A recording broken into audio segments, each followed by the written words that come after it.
everyone, that would be great. Okay, I need to separate from what I have seen and what I know. No, no, no, So no. I'll You just don't have. go. Yeah. Yeah, you can So encompass anything. It's we were your. told basically previous session it was around 3 a.m. The party had got back. They were on the sort of outskirts, not really inside the walls of Candlekeep. The side session basically, Crayon and Thorin were together in Baldur's Gate. They got separated when they were out drinking. They'd gone out for a whiz and they got basically separated. Um, Crayon met some kind of mm, 250 influential. So basically, my backstory was a different thing. It was about meeting people who were wholesalers of grain, and that is how we had met that group. Okay, wait, hold on. So in the carriage, there were around 4 or 5 people. Um, Hadrian. Okay, our contact in Candlekeep was Hadrian. Um, in my sort of visions on the way to Candlekeep, I saw a number of like very, very weird things, something which came out like, it was roughly the dimensions of a large stable, but it was built like a fort or a castle with a mustache. There was waste and dead bodies coming out of the ground. Then I ran up to a dwarf and another human who gave me a warning, we're coming for you. And basically, as I was running from this, I met this person called Rickley, uh, old male scruffy figure hammering something into the ground. He mentioned inquisitors within Candlekeep. And basically, what he was hammering into the ground was an advertisement for the Dungeon of Encouragement. Um, and he also mentioned a cursed town which was saved. So basically, there was a beaten like three roads converging, one going into Candlekeep. Loud, animated voices I heard, and as I came up on the caravan on top of it, I see an elf woman, silver hair, bow and arrow, and a glaive. Um, she introduces herself as Elwyn, very confident, very almost bored easily. There was a quote unquote leader of the party who introduced himself as Spencer.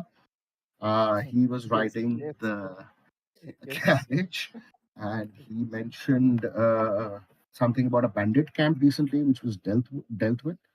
Then there was Renki, humanoid, blue skin, red hair, star on the nose, round glasses, sort of diamond bindi on the forehead. Okay. Um, Here's what they were talking about. I have snatches over here, admittedly not the best note keeping, but there was a pillar of allegory, which was my oh. So there was pillar of allegory. There was a necromancer wizard called Melby, Yeah. It's something okay. like Karan, yeah. I'm not testing you about your skills. It was just in a 60-second Really, recap I of. thought this was very like No, random thoughts I had. I noted down here. it's great, man. Uh, You did a lot of things. A lot of acha, things. The stuff like Pillar of Allegory. You can see those things are also mentioned in the yeah, map, the I huge map. just noticed Yeah. those Yes. threads. I'll be So more yeah. yeah, yeah. Hello, No, I'm back. no. So you can have an idea about things, and just like a tourist guy, how Megasop likes to take his character, which I really like, is he actually thinks I'm a tourist in this world, which obviously you are also. I don't expect you to have every information of Forgotten Realms. So whenever you find something, behave like a tourist and it's all good. You don't have to have any idea. Half of the time even DMs don't have any idea, so it's good. So if you find anything, ask the question about it. My point of recap was just to combine whatever happened. So I'll that was a great description of events there. I'll take that from there. Metalis So also, and something about Zentarin, which I'm not really adders, poison, yeah, Zentarum were mentioned and silver adders with slaves. They're slavers. They're yeah, slavers. silver adders were more like I think I'll let Ray Mm. speak on that. Yeah. Yeah, silver adders or something. Claw is trying to figure out what it is.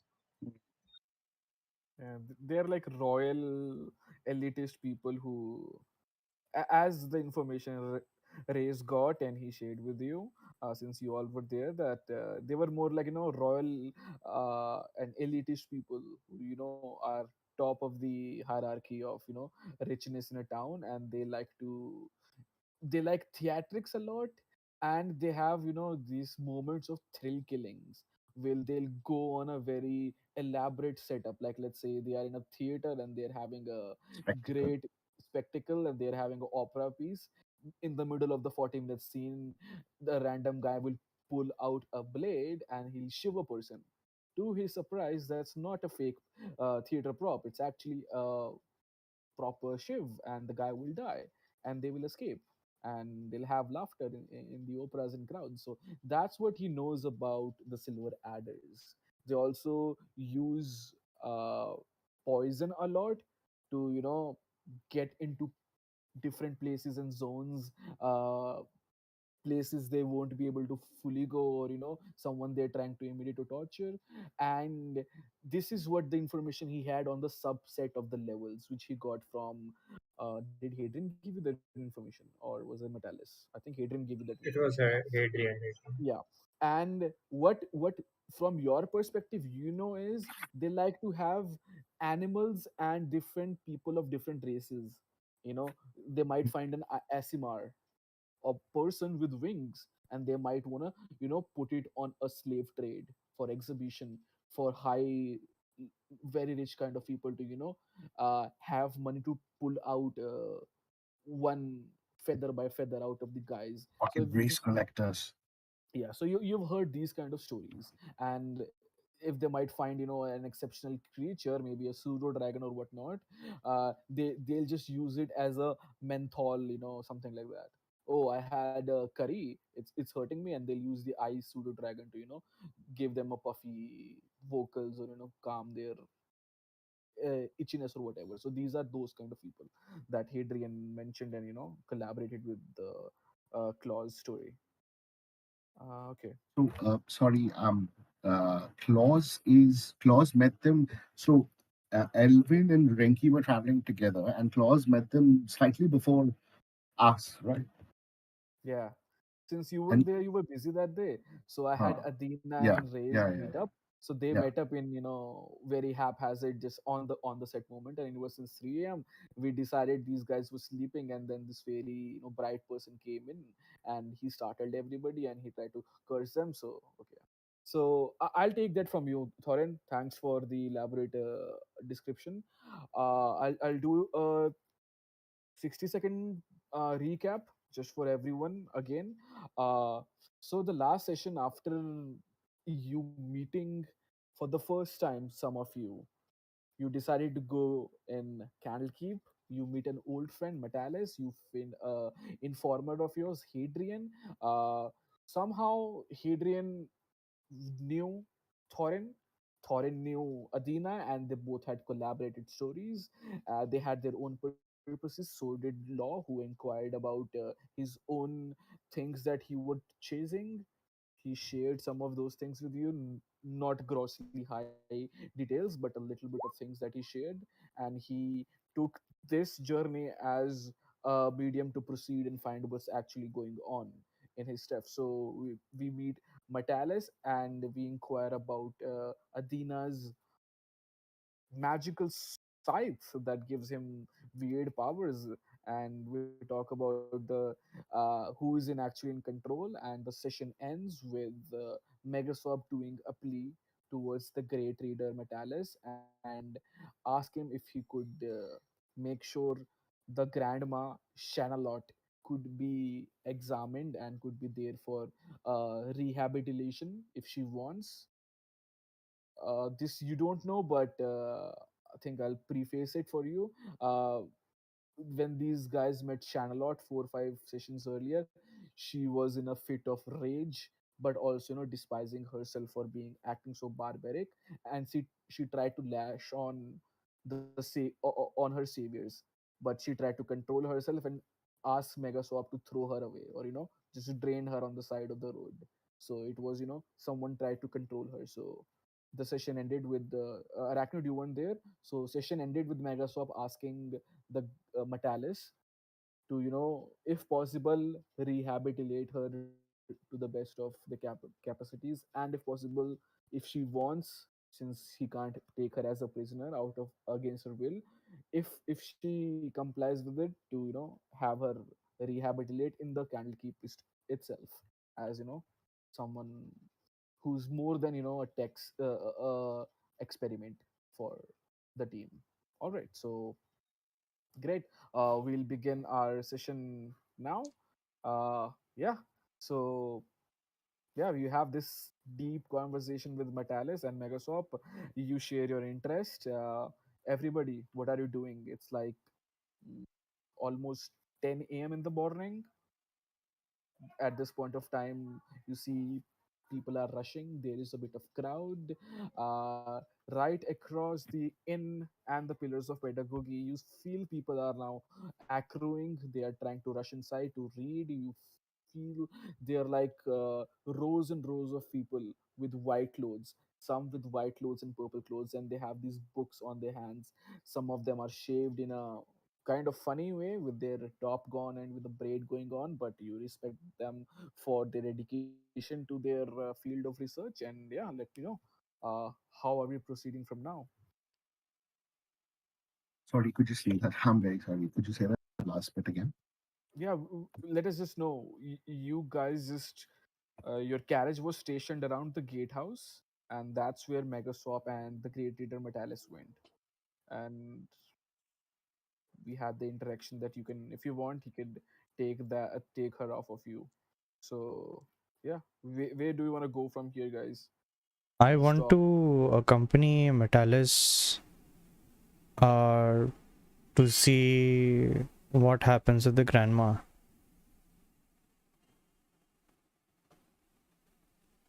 Okay, I'll go with Renki. Talk to Hadrian, and if he's walking along following Renki, I'll do the same. Oh, Renki,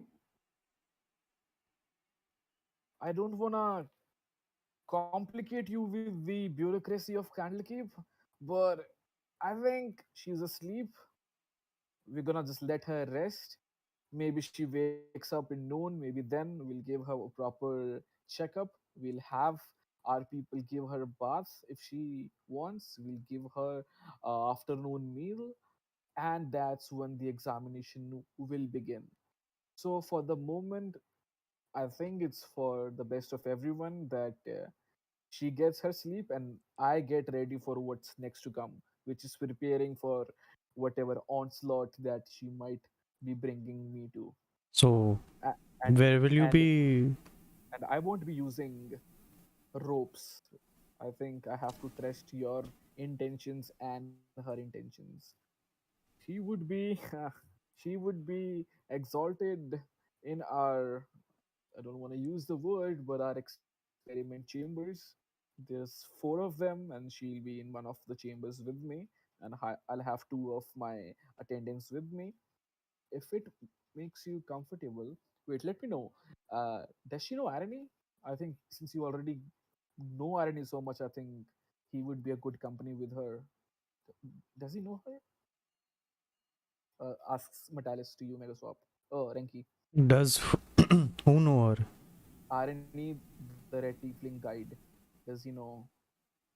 Know who Is exactly? the granny? I right.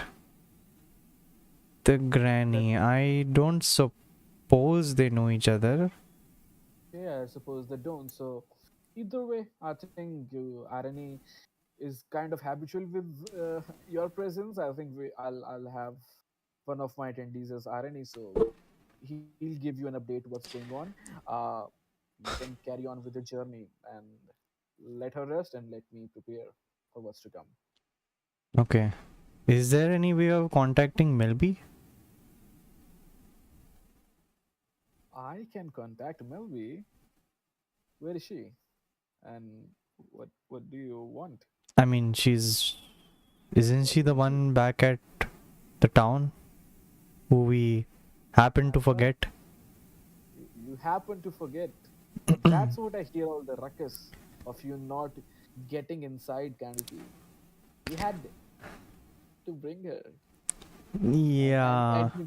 he makes a very animated, disappointed face. He tries to put a invisible dazzler in his heart, and it's like, oh, you forgot my star pupil, and he's like, ah, oh no. How do wizards of the Candlekeep get in and out of this place without having to say anything? And he I'm tends sure to there are very, many scholars such as myself. yeah, and as you say that, he turns towards Elwyn, and he says, and that's what you come in, my dear friend, for Well, for all the things that you've done. I mentioned you to come and have a talk with me. Well, as a great reader of the Candlekeep, I have some privileges, and one of those privileges is hiring people, people I trust, people I want to employ under me for some contracts that we do. And well, for what your journey is supposed to be, I think you would need a lot of those contracts and a lot of experience. So, and he is almost like very squeamish. His face becomes, like he's trying to hide something, and he turns and gives a look left and right to see who's watching. Uh, so I'll say, why do we need these contracts? I know where I need to go. I could just well, go. you could go, but if you have to return to Candlekeep, people who have those contracts, or people who are quote unquote contracted, it's a fancier word for employed, because you're not employed but you're still contracted. You then get the opportunity to come and visit Candlekeep as you may go. So that's what being contracted would give you, the power to come into Candlekeep as and when you go. Well, unless if one of you wants to decides to come into our establishment and become a reader itself, that's the only other option I can find. Master Metalis, like, I mean, no disrespect, but to be honest, I'm only here like because I'm on the trail of something that I've been searching for a long time. Like, once I've picked up the trail, I don't think I will be making my way back to Candlekeep. Yeah, that makes sense. That is very astute of you. Yeah, makes sense. And he keeps looking left and right, and he sees some guards posted somewhere, and he gives a nod. Yeah, that's right. Don't have to come here very often. No, absolutely not. But I do have some work for you if you are interested, and if you want some bucks. Uh, Maybe we should have a common goal of sorts, which makes it better. I mean, if we know where Elwyn is going and maybe Claude, Thorin, where they want to go, if we can find a Thorin, contract in that same location, we can hit two birds with one stone. And as you Thorin say wants that, to be in and around Candlekeep. You seem to get the sense that he wants to make Candlekeep a new sort of base. Uh, he hasn't told you why, but like it doesn't seem like a mission or anything of that sort. He just like wants to keep an eye on the coming, know more about Candlekeep kind of Hmm. scenario. Uh, which And he direction? has been traveling, so a few extra coins will not be something he'll say no to. He'll be very happy for the action. Which direction did you say? Baldur's Gate, right? Where they said the silver adders were. Baldur's Gate are employed. Oh, sorry. Baldur's Gate is situated about 2 fortnights, like almost a month, Yeah, like no, no, the 3 week journey from direction you, from and Candlekeep. it's north direction, like Yeah, right yeah, north direction. yeah. And silver adders kind of function in the north, and northeast direction from you. In that case, when Renki says this, uh, you if anybody looks at Claw, you see that he has a has one of his hands inside the leather tourniquet that he has on one of his hands, and he's almost massaging it while looking in like a general north direction. But if you like look closely at him, it's almost like it's not grimace, but it's almost like nostalgia that's gripping him while he's like massaging a scar of his. He doesn't say much right now. Just gives a non-committal grunt. Perfect. And as you say this, you hear a very almost like a drunk, snory voice. And Megasop, you are the first one to realize this, followed by you, Elwyn. Your friend, your red tiefling friend, finally wakes up after a very groggy sleep, which lasted 7 weeks. Happy birthday, Udit. Welcome back, friend. You Happy can't hear this? birthday! You can't hear this? Wow. Well played. No, all of us gave you a birthday shout. We talking, buddy. Yeah, he's still drunk. Yes, his cognitive abilities are still not working.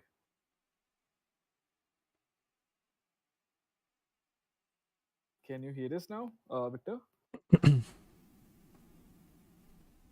Odit? No, I don't think he I can. don't think. Yeah. Yeah. Megaswap should no. If you go to game room 2, I think all our stream would be banged off. Yeah. Okay, what to do here? What to do here? I don't know if it's a game room thing. You can some of you can try and check. You can shift. It's okay. But what about the stream? What about the stream? Uh, I Game mean, room yeah, 2. it'll look empty, but the map will still be there. Yeah, I'll just ask him to go to game room 2 if that works. I'll be back. I'll be back. Let's see if it actually works. No need to go if it doesn't, but I'll be back.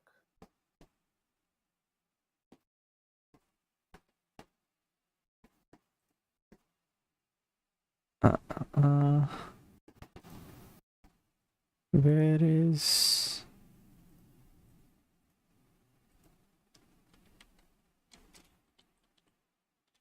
All right, I think he'll take a moment or so. I'm here. Yeah, let me.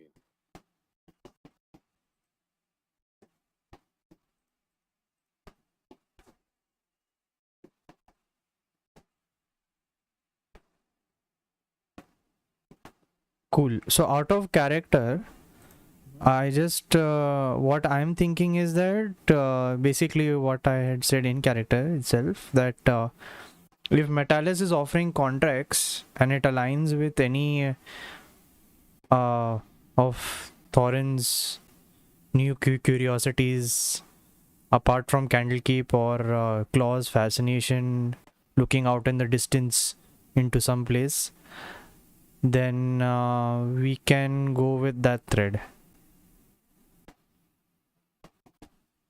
Because that this way we will kind of like follow the storyline as well as the the personal goal. Elwyn also for that matter. I think Elwyn Yeah, is looking for something very specific. yeah, it's very specific. I'm wondering, like, I'm waiting to see how the DM uh, Weaves this, railroads na? me. Railroads me. Railroads.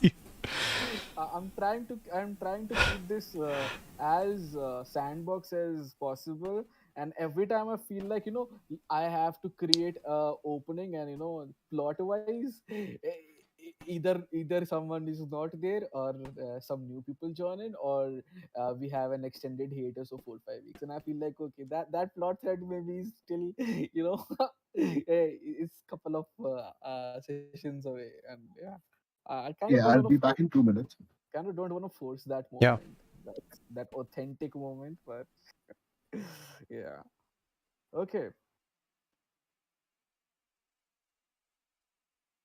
All right. So, Megaswap, as you were, sorry, Elvin, as you were talking to her, to Metalis, you can see for how many times you've known him, you've met him, uncharacteristically he's looking and pacing and trying to keep his eye, trying to look who is watching him, and he's not being very he's trying to be subtle about it, but he's for someone who has better eyes of perceiving, it caught catches on both of you. Like for Claw McFangerson, for even you, the guy is kind of feels like very nervous and all, and yeah, he just Hey, sorry, DM. I was gone for a couple of minutes. yeah. Hi, back. Okay, I'm back. Hey, hey, hey. Okay, so yeah. So as you are trying to do, the guy is like still pacing around, and just being very unsubtly being very nervous about it, and he feels like I okay, I have one thing that I want to talk about. uh, if like something I want from you, like I can't figure out if you don't want a contract or not, which is okay, but uh, there is something that I guess I am very nervous about, and and he just It's your keeps looking birth. around to see who is watching him and what's going on, and he feels very perplexed in the moment. Mhm. Uh, Claw I just saw looks at. Dallas walking away. No, he's pacing right around Yeah, us. around us a little bit, as you are gathered, the 4 5 of you, he goes 5 steps in front. He Hello? Hello. Oh, Hello. Oh hello, yeah, Victor. I Hello can there. hear you guys. Yeah, Oh, hello. So as you folks are just trying to have this awkward conversation with the great Reader Metalis, who's been pacing around, trying to not very subtly look around. Your friend, which you recognize, both Elwyn and Renki, your red tiefling friend, Victor Delacroix. Uh, he gives a very in very drunken stupor. He gets up and he starts babbling about some dreams and whatnot. And hi, welcome Victor after 6 7 weeks. Happy birthday, man. Happy birthday, bro. hey, So we dropped thank from where you. we left. You were in the carriage and you were asleep. It was like 2 or 3 a.m. Right now it's 9 a.m. and we just you know uh, came up from a very drunken, heavy sleep, and you find Yeah, dude, yeah, I do have an hangover, man. yeah. You don't even have to try to role play. Yeah. Yeah. Elvin, is it just me or does Victor look like he had a great time? I I don't wouldn't know say about a that. great time. Hmm. Hmm. I know a perfect thing for this situation. Let me just look at Lockjaw for a moment. And I just Uh, yeah, it feels like another horn is going to grow out of my head. Oh my god. another horn. Wow. I wonder where that's coming out from. And I just remove one of the eye sockets of Lockjaw and twist some knobs, and then there is a recording in one of the parts over there, and I just play it.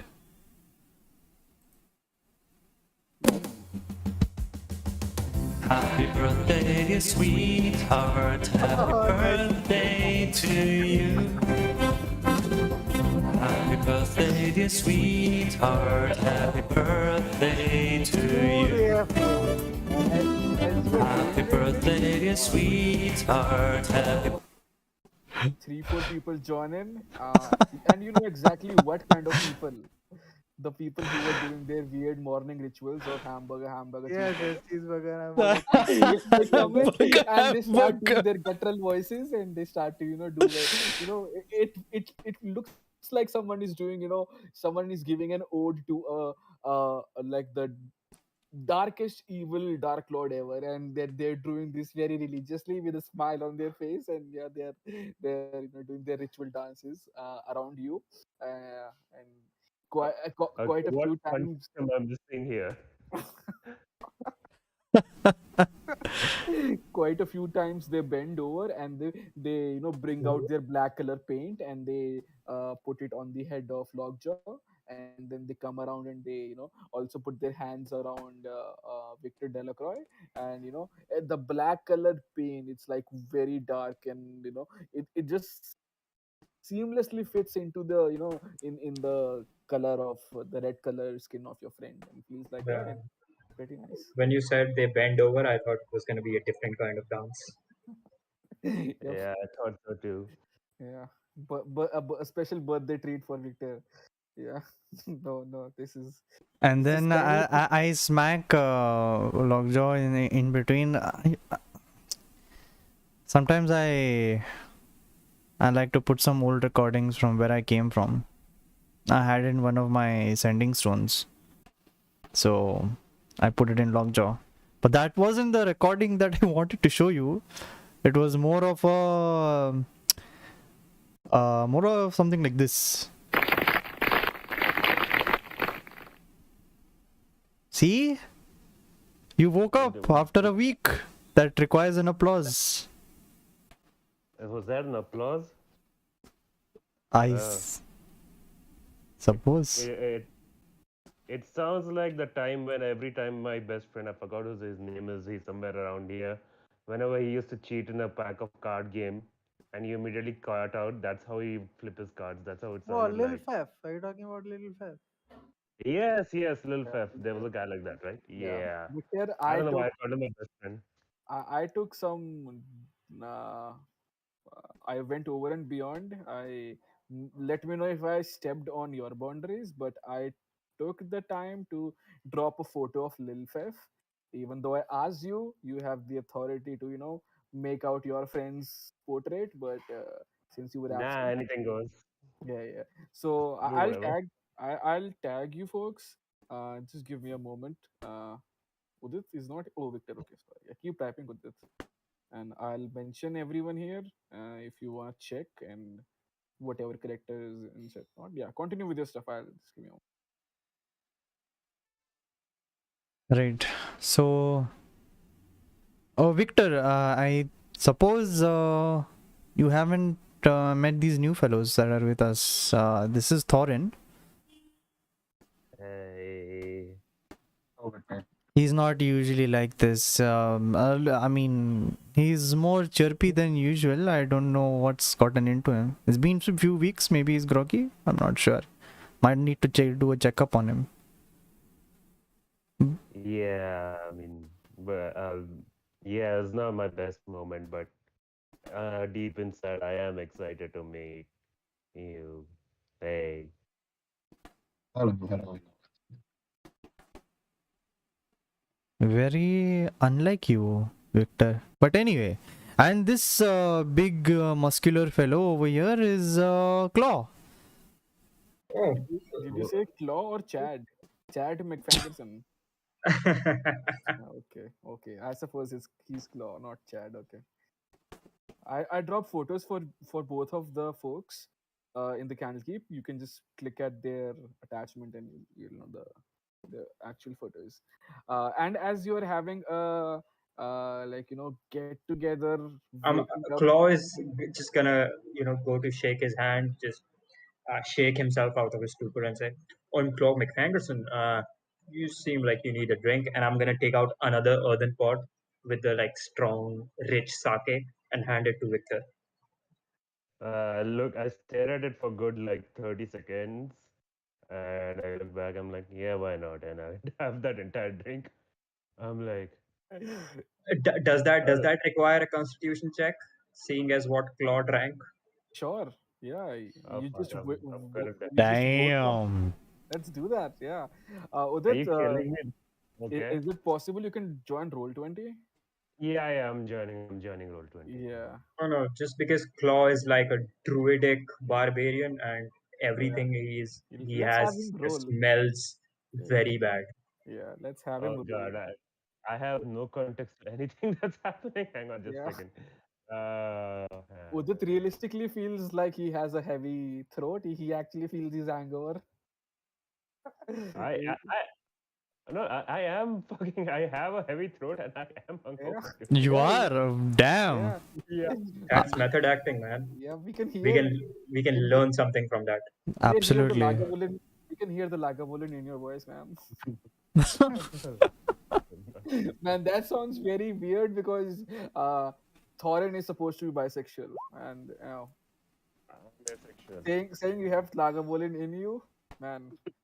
Yeah, Oh, that takes a whole you different were meaning. supposed to be asexual. How that happened? How did that happen? I Seven. mean, I was always. Yeah. He was asleep, man. You should not have done what you did, Thorin. Very bad. Oh God. That's bad. That's bad. Well, Right. somebody Megaswap, had a wild night. Megaswap. This is what I meant when I said inappropriate behavior in the content Yes. warning. You know. Okay. So with the seven, it takes you a moment.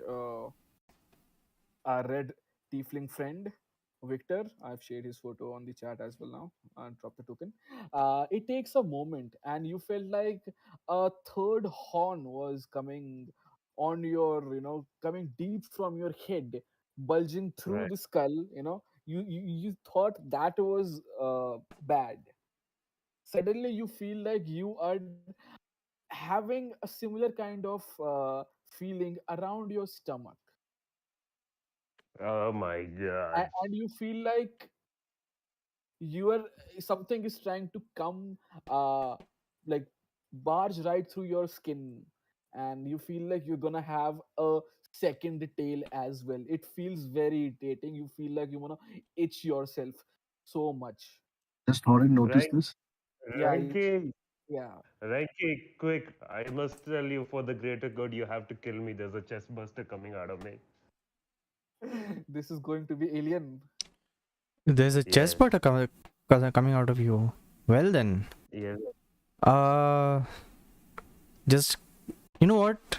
We have an audience over here. I think we can get all the help over here. I'll just do a tribal dance of hamburger, hamburger, hamburger, and just circle around Victor, and then while chanting that, I just try coax them to follow what I'm doing, and then hold Victor down by hands, legs, Uh, and this thing. just kill me right Like now. Thorin comes up and he goes, if you do not believe in that kind of hooch, if it is not suiting you, may I suggest, and he takes out a vial. This is the true Lagavulin. It's single malted, double barreled liquor developed by my family. And I want you to taste this and hope you feel better. It might settle your I stomach. I look at it again, this time for 30 seconds again, and I'll be like, yeah, sure, what have I got to lose? I drink it. And as you were, man, I pulled the token at the wrong time. This would have been a better time. So as you were trying to, meet some new folk, you resemble, you find a resembling face, Elwyn and Renki. Delacroix, you don't know that, and obviously the rest of you, Claw McFanderson and Thorin, you don't know, but there is a slightly less purple version of Renki standing in front of you. He is a little dwarf. From his height, he's not the dwarf, the race, but comparatively, he looks much shorter. Like someone who's 4'8" or 4'9". He looks very short in the height, and this guy just drops in, and just to give you a little. Should I do that? No, no, no. You might know from his the way he talks, and he says, "Oh, finally, the bunch of shits are here. I thought last time I gave you a nice beating. I don't see all of your friends. Oh, right, your paladin friend, he's gone, isn't he?" And he gives a look down at you, Renki and Elwyn. He's someone whom you met the day you came to Candlekeep. We met in Candlekeep. We Yeah, met him you already. guys. Yeah, you met him the day you came. Man, I should have dropped the token on that day. I dropped it in the chat, but I suppose I should Okay. have read. What's his name? Do we get his Yeah, name? yeah, you got his name. Faerl. Faerl. Oh yeah, that guy. Delacroix, you weren't here. Delacroix did not join us then. But he still remembers because he's Yes, drunk he still enough. remembers. Yes, yes, he's drunk enough. Yeah. I mean, Yeah. if Victor recognizes him, I'm sure we know him. Sorry, Oh, my memory is bad. Elvin, do you know anything about this guy? my bad, my bad. I think my introductions weren't impressive enough for you to remember. And as he says that, he very gently and very softly removes his one of his hand from his clothes, and Hey, he he's that hand, that dick hand guy, right? he's not fist hand That now. job guy. Yeah, yeah, No. yeah. I Yeah. wish he was fist hand, but the Candlekeep would fuck him up real good. 20 art Oh, wizards will come and fuck him up, but he's not him. He's actually one of the employees of Candlekeep, and he brings out his hand and he says, "Oh, let me reintroduce myself." And he's trying to cast something, and uh, Claw McFangerson, you feel Hmm. exactly like you felt 7 hours ago. Someone or something is trying to burrow out from the ground you are standing. You're the first one to feel some vibrations coming Uh, from under the ground. It feels like something is burrowing inside, and in a I'm gonna moment take you one feel step back so that I can punt it towards this little scrawny thing that came up. okay. Okay, so as you do that, you take a step back and you see this purplish pinkish, a combination of two colored fist, a hand. Man, I should not have said like that. A normal hand comes out, and it kind of, it's a 5-6 foot huge hand. It comes right from under you. It goes and passes a little bit through you. It also feels a little bit intangible. It also feel it's not, you are able to pass through you, but you feel your body's kind of constricting when it's near you, and you just go back, you take a step back, and you feel okay now. And it just Uh, goes and come um, from the uh, ground, and it's a as huge it's coming hand. up, I'm gonna use one of my abilities called Magic Awareness to know what Uh-huh. spell this is. Okay, this is uh Big B's hand. Oh, okay. uh, I don't know yeah. what that is, but okay. Okay, so it's okay. Okay, It's and just an intuitive thing for Claw, so it makes sense that he knows what this is but doesn't know what it does. yeah, yeah, exactly. Ah.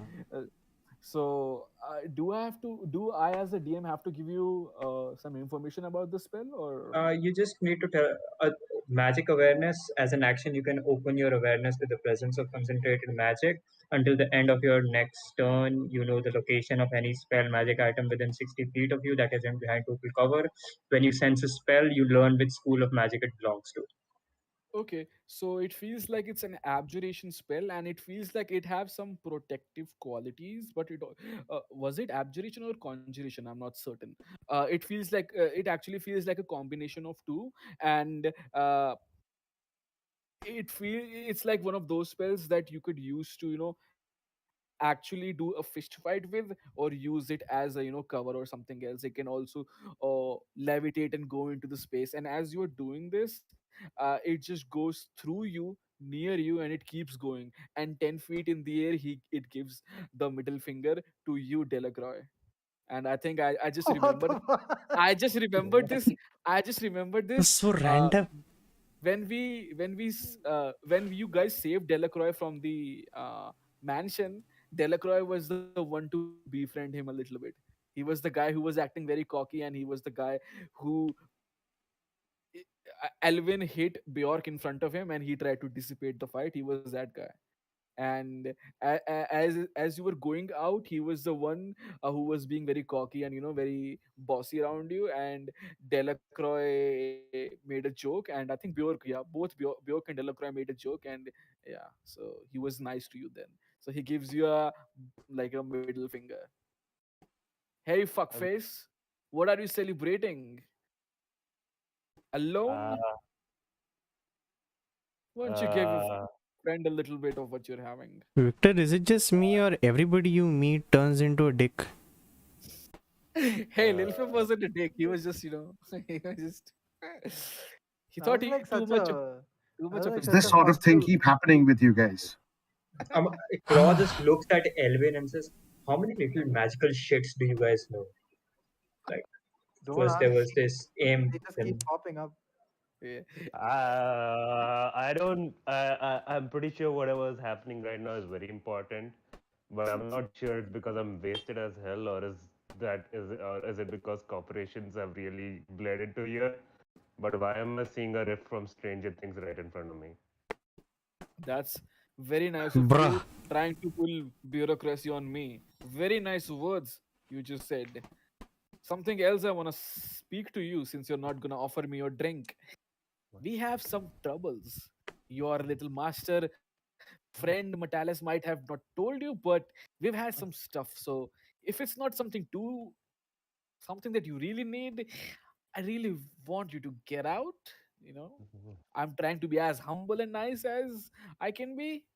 Not Like, today. can you be a little quieter? Oh my god, dude, you're loud. I'm like, it's echoing.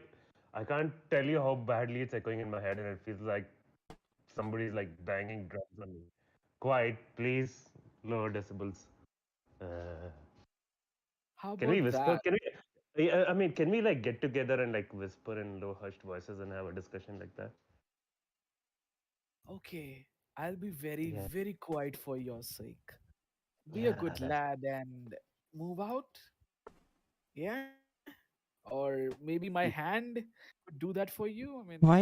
if it's not much trouble, Your Highness. And he, gives a very sarcastic, ironical 1 inch bow. And he just, uh, and as he, brings out his head, he has, dark villain anime eyes. Not, villain eyes, more like uh, when someone is walling you from, a place to go, and he has that eye. I how look. tall is Uh, this little shit? Imagine, imagine Levi Ackerman, I or don't know Sun. what that is. Okay, Oh, he's so very Like, imagine short. No four, idea. like four, 10, 4 feet. 4, 9. oh, Yeah, okay. In 4'8" that or case, something. Claw is just gonna, while these guys are whispering, Claw takes a look at his drink, puts the earthen pot back to his belt, goes behind whatever this is, and grabs him by the scruff of his, shirt or undershirt, that is, and get him to eye level and just ask him, "What are you? And why are you so short?" hand job. I would like you to meet our new friends, Claw McFanderson. Hand Hand job. job. That's a weird name, isn't it? Okay. Oh, that's weird. All right. Nice, cute little nickname for Was me. that his name? I guess it is Yeah, now. that's how I Yes, remember it. Do you yeah. have a better name for him? I don't know if Megaswap that was a joke or not. You know what? That's a very bad name. Can I? Man, I think I have to think about his name again. That I can't even speak that his name perfectly. His name is Handjob now. Please move on. Yeah, Fairy hand. Yeah, okay, okay. Consensus of the team says his name is okay. Hand job. Fair hand job. His name was Faeral. Oh. So fair hand job. Okay.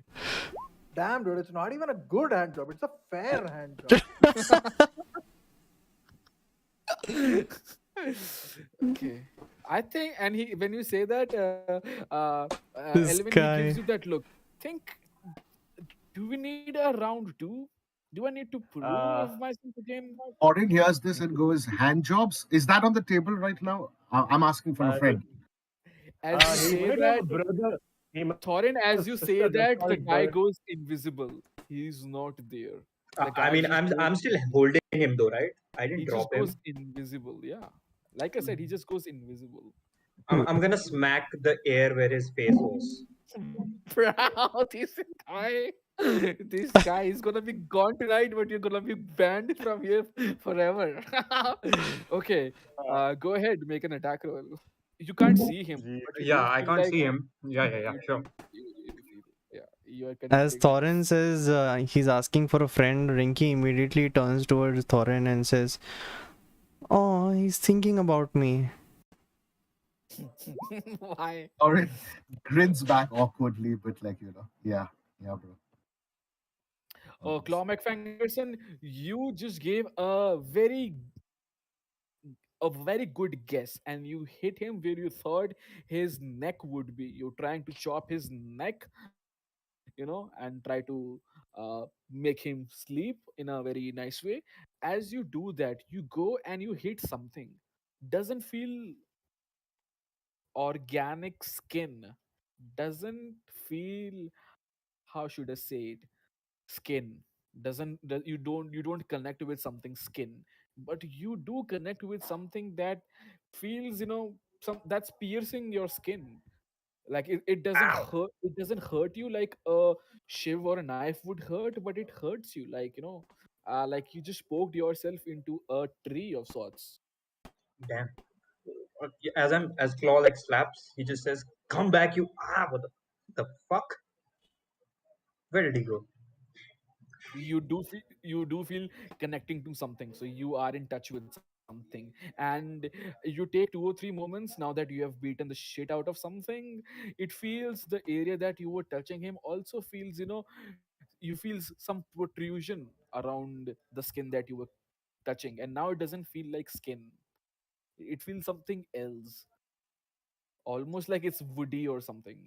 And all of you sees this guy is not in front of your eyes. He is invisible or maybe gone, but you do feel your friend Claw McFangerson, this 7'2" or is it 6'4"? I think Six six six foot foot five. 6'5" guy towering of this guy, and the guy is no more, and Claw is trying to slap or do something, and he just stops midway. Yeah, I'm gonna look at Elwyn and Renki and say, "I swear he's right there." I mean, I touched him, Are you still not in holding that him? way though. Yeah, I think so. Wow, wow, wow, wow. As you say that, you're trying to gather of what's going on. Suddenly, there are some alarms going blaringly around to the northeast of you, southwest of you. There's one going around the north west direction, and it's like suddenly you feel one, two, three, four, five alarms going around the court of air around you, and it's encompassing wherever you are. One is 80 feet away, one is 70 feet away, one is 30 feet away, one is just right 25 feet away to the left of you, and it feels like some alarms are going on, and 2 or 3 people just come over from the top of you, and then suddenly 2 3 people come from the right of you. Two of those people have these long spears in their hand. One of the guy is almost in the same clothes as this hand job figure, and yeah, he also comes up and he gives a look. What is going on? is that just in my head, or are you guys able to hear all of that? It's definitely happening. It's But happening. nothing's happening though. We are just standing alone, right? There's no one here. I say, looking at Elvin, hoping that they can lie better than me. Please make a deception check for me. Claw McFangerson. Okay. Minus one. Okay. Elvin Okay. I just looks. Elvin just looks back at you and like shakes her head as if in the negative. Yeah. And that's a 15. Yeah. I mean, that's respectable. You feel confident that, you don't feel like mm, you feel absolutely confident because you also feel like you are not trying to sell it a lot, and when you not try to sell it a lot, you feel like, yeah, it's pretty natural to have that expression. You feel pretty confident. But the 7 folks that are uh, around you, they don't give uh, much, notice to what you are trying to say, and they just try to, look around. They're trying to see what's going on. And the guy who's wearing this almost the same clothes as Mr. Handjob, he comes over and he's trying to look very intensely around the region you are, and he's trying to look what's going on.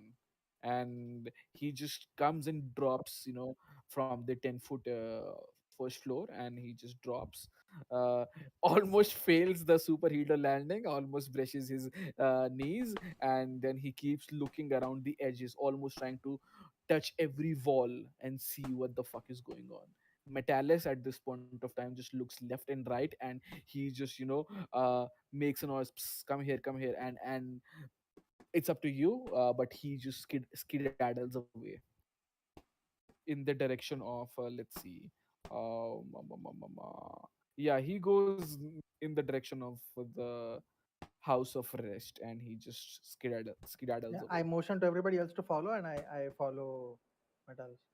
Yeah, I'm gonna Yeah. follow as well while Yeah. holding this whatever little thing it is, Okay, the hand job. nice. Yeah, yeah. He's holding a hand job for everyone. Okay, he's And doing I'm gonna pull Victor's drunk ass. drunk ass with me. Yeah. Uh, Okay. yeah, I'm practically like dead weight, so I'm just gonna go along with what you're Oh saying. no. By the end of this journey, I'll be as muscular as Claw since I'm carrying dead weight for my lockjaw and you. Oh, I mean, the to be fair, pain, that the things dead I do weight for was my friends. to be fair, the dead weight was only a little fat. Lockjaw can handle you did. You didn't have to do him dirty, man. yeah, man. Victor is Udit is feeling a little groggy today, so I'm doing his job of roasting his friend who looks like his brother for some I'll turn reason. to Renki and I'll say, "Hey, Renki, that was almost a good joke. Not bad." Nice, Was it? almost, almost a good joke. Damn, Yes, Renki, Victor's. Okay. Yes?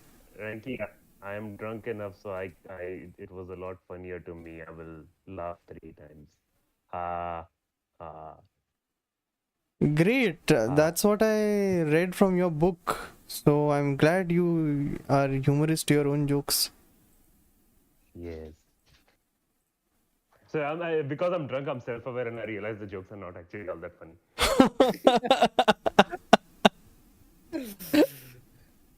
Yes, yes, yes. That's very funny. Now listen to me. Hey, come inside, come inside. Metalis, urges you to go, come inside. Are you all going inside or just? Yeah, yeah, yeah. So as you go inside the hearth, and you see, again, there are groups of people, bastions of people here. A group of 3 people, a group of 4 people, a group of 7 people, a group of 8 people. Then there are rows of people. One single person reading something. Two different persons feel like they're reading a huge manuscript. AC चला, sorry. Yeah, my bad. Yeah, so these guys are reading stuff, and then there is this guy who's, he has this huge pole. It's almost like he's, doing something. How should I picture it? Mortar and staple. He's trying to, almost like that. He's trying to grind some spices in the corner of the hearth, and yeah, it's like there are people here, and just Metalis just asks you to come together, and he says, "All right, here's the thing. When I asked you folks to get in my contract, okay, there was a little bit of self-interest also going on with me." And he gives a look at you, Elwyn, and then a look at you, Thorin, and he says, Claw McFangers, and it's almost like the guy is ignoring you. You're not certain, but you can give a educated or experienced guess. People kind of feel intimidated towards you, which is absurd, because he wasn't feeling like that couple of moments ago, but right now uh, he feels a little bit of averse to Thorin's and Claw's presence. You feel like he's more open towards the folks you already know, which is Delacroix, Megaswap, Renki, and Elwyn. And he says, not giving proper eye test to you, eye contact to you, and he says to the rest of the 3 folks, okay, so there is a bit of self-interest going on in here. We actually, I don't know how to say it, got raided for whatever things I was which you I'm sorry, why do I keep saying you Megaswap? for you, Renki, that you brought to me, or maybe that's what my hypothesis is. I was experimenting with this thing the other day, and it just decided to melt one of my automatons. Then it decided to turn one of my very nice animated broom into a broken box of nothingness. And it's I don't know. I feel like I could get, people above me could, fire me for negligence, for bringing untested magical items with me, cursed items. I don't know. And I feel like my head is on the plate now. I mean, I obviously they won't fire me completely, but they might have me, force me to work 18 hours a day. And for someone of my caliber, I might have to say yes. And I do work that time, but I do that for my own personal experiments. But then I would have to be monitored, and I did. And you feel like this guy is just going on non-stop. He's like, one of those folks who is very honest about his work, as you kind of felt like. And the guy is just going on, very nervous, and just going on and on and on about his work ethics, and he'll be in trouble and whatnot. So I'll Wow. interrupt him and I'll say, now look here, Master Metallus. Way I see it, we already saved your skin once. And like, what do we get? Like, what is the benefit of like us saving your skin like again? And what do we do with I this? just want to find what I lost. It's almost like he is looking at you in shock, and he feels like, "Oh, what do you need there? Like, I obviously told you you would be compensated for your work, and if there were some need of you to need this place for anything, I gave you my word last time, didn't I thought this Yeah, is what. but it's just after if you keep doing the same thing, it just gets a tad bit repetitive, is what I think Elvin is trying to imply. It's not even that. I'm on Okay. the trail of a priceless artifact. That's all I really care about. I don't see Oh. myself coming back to Candlekeep. So you offering me help that I don't need is, well, I don't need it. Can you like, I just want to know if you can help me with what I'm currently on the trail of. Oh. Didn't Hadrian gave you the lead you wanted? Yes, I'm and I want to leave.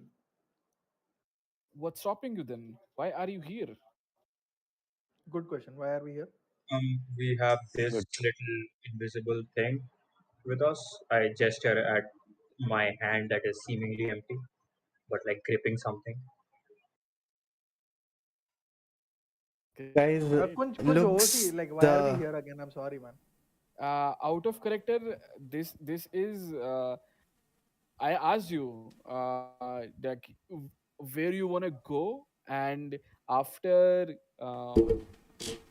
the camp after the camp you had the option to go and go somewhere else. You decided to go and meet come here because your friend, or this guy Metallus asked you to drop in when they can, and he'll help you find more work. And I guess why you did that, because Hayden also told you that the place that you were searching for is kind of pretty high level. So this is me Oh, right. saying out I of recall character. that. Yeah. So that town, what was it called? Melphon. Yes, the town Yeah. of the county of Melphon. The guy that you were searching, the guy from the Zentarim, he is the administrative, coordinator, and let's say, uh, mayor of, or something like that Mayor of. of Melfon. Got it. Yeah. Yeah. So I would like, I'm not saying this, but like it felt like that thing was way out in the future for you. So let's say maybe Okay. level 7, 8, or 10. No, that's Let's okay. say. Like, So I'm so okay. he, Yeah. the guy Whatever. told you that you have, if you feel like you don't have any leads or work, I'll help you find work. And he said that because you were pretty broken up about your friend Bjork leaving. So he told you all we could do is what we can do. So if you feel like you need work and you need contracts and you need to be employed, or you need more information or work, or experience, or cases, I'll be there for you, because as someone who deals with magical and mysteries on daily basis, he said he would be, if you want, he could help you guide there and sort of help you employ, stuff like that. So that's why I kept it open for you. You had three ways to go and you could go anywhere, and you decided we'll go have a word with Metalis. So out of character, out of the current story which is going on, if you want, you can decide to just go off and do whatnot. No, no, I'm You okay. See, I'm don't okay have with you, to. like, you know, pushing us like in sequence, right, to the stories. Uh-huh. But like, I'm just like trying to, role play Elwyn as like she would actually be, because she's worried that like, okay, maybe Definitely, like again this thing is going to slip out of her definitely. grasp. So then, but the next best thing is like, if this guy can give her a lead on Bjork, so No she lead she on would be Bjork okay right now. with like the Bjork first. No, no. The like out of character, the choice for right now you is, do you want to directly go and find the lead for yourself? Because these are the guys who like I keep dropping the word bureaucracy so many times. These are the guys who gonna take their time.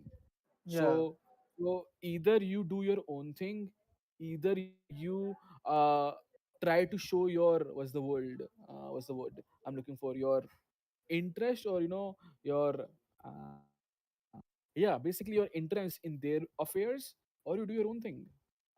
No, no. So So as I'll as just Elvin, I'm trying to find a reason to like yeah. do So I'm help going him to again. I'll help you with this. So basically, what Renki was going to suggest is that to Elvin that whatever path you may be following, I don't think it's not. I don't think we won't be needing to come. I mean, how I want to say this is we'll need Candlekeep more than we know, and the trail may even lead to dead ends. So it's Really? Out of character, I like to say one thing. uh we so know that there are 17 one shots in the book, but you They're all only centered around Candlekeep. I know. The but you don't player have to knows go we'll be there. coming back to Candlekeep bar bar that's bar the bar, but Elvin doesn't. that's the point, that you don't have to come right after completing it. That's why we had an extended 7 or 8 session lol. mini arc of going to the camp, because Yeah. you don't have to keep coming bound, 2 days journey back and again, back and again, back and again, back and again.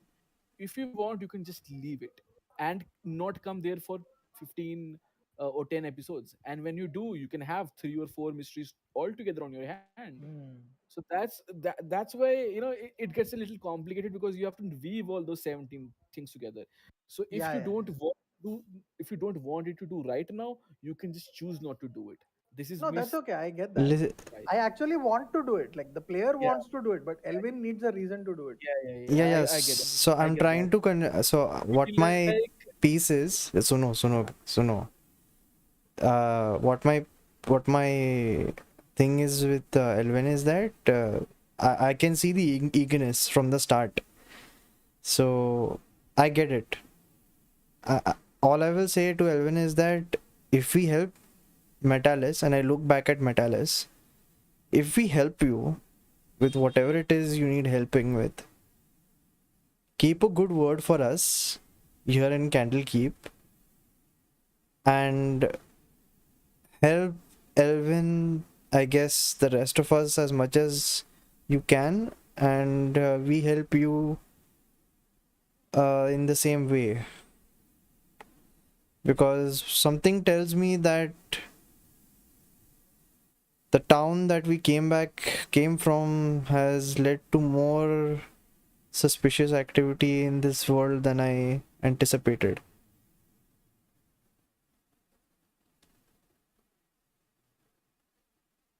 Is that okay with you, Elvin? I don't know. Like it's like Metalis mentioned, Hadrian did give me the lead already, but I believe someone also mentioned that it's very dangerous to go there, and I'm of two minds. Like I want to go and follow the lead, but I also don't want to die. So We also have Metalis, Bjork missing. if we help you, like, will you will you offer like some more direct help? Would you be able to offer more direct help in dealing with whatever lies ahead in Melfon for me? I am consorting with people around me.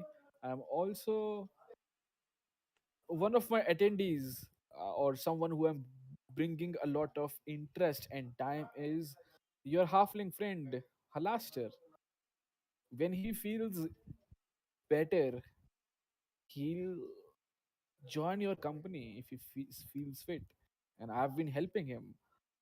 Any indirect help, I'm always up for it. I told you, I'm the old man and you are the young samplings that I have to ensure are in the right journey. They are grown properly. I'm gonna use my fists and I'm gonna use my hands to properly nurture you. Yeah, unlike hand job, I'll do a proper job, he says. Very More well. than fair. Tell us what you need done. Ha, all right. I collaborated with Hadrian. He, give me a second.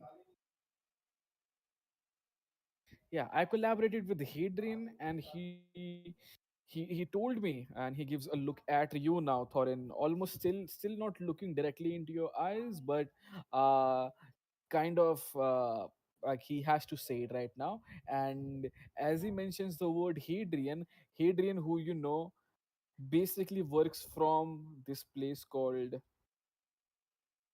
uh what's this place called? The bar, right?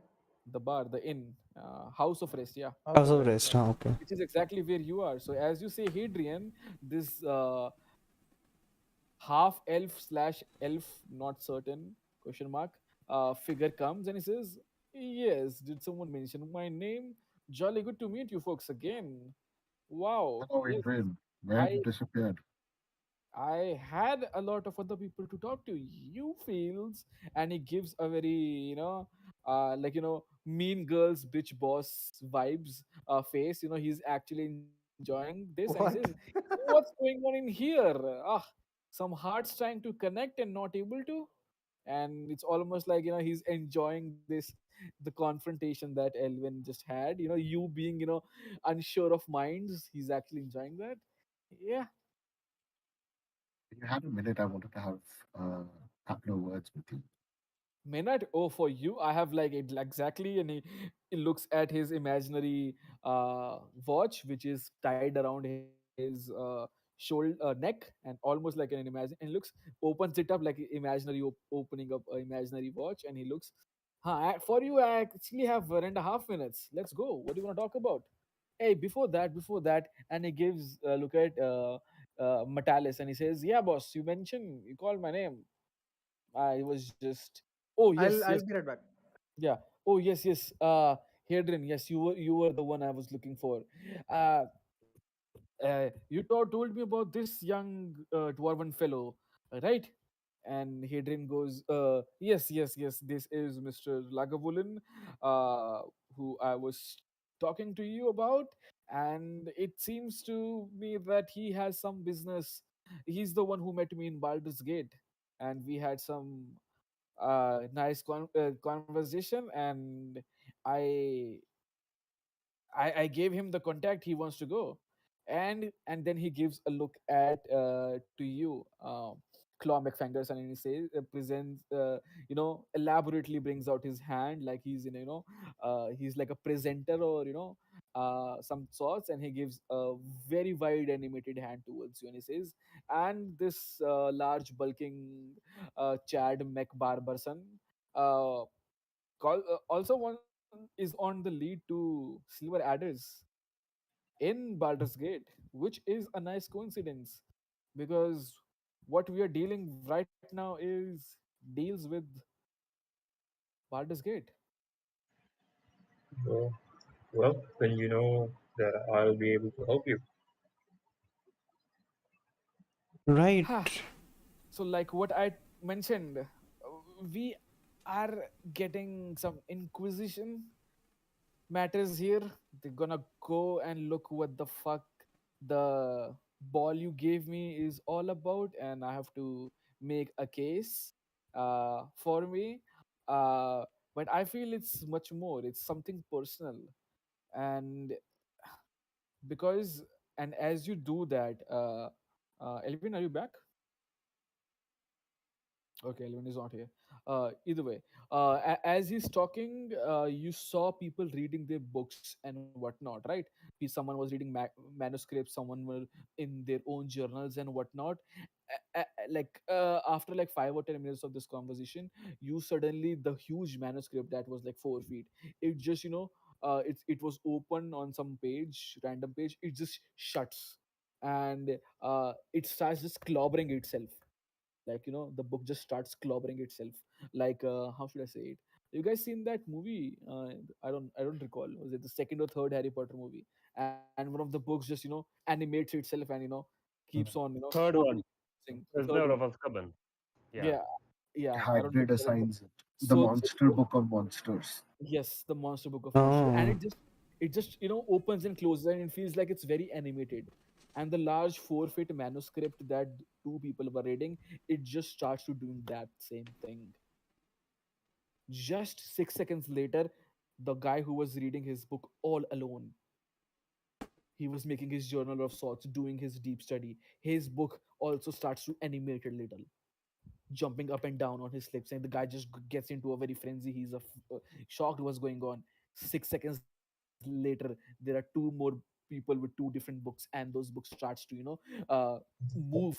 The cover starts moving, and they just drop down, and you feel there are, give a proper look around in the heart, in the hearth, the house of rest. About 7 8 books, all are being animated weird way. They are moving, trying to, trying to do exactly what the Harry Potter book was doing, and they are just animated. The guy who has this 4 feet huge manuscript, the two guys were reading, the guy just trying to chomp down on his, much like the mimic tried to do that in the in the mansion, and the guy's just hand is inside the and he's just trying to clobber it.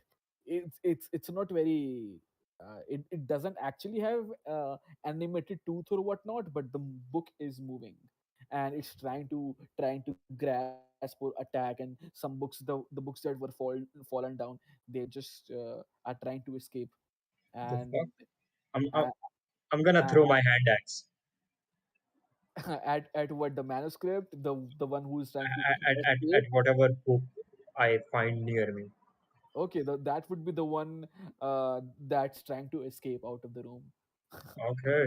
Okay, go ahead, just make an attack roll. Yeah. Okay.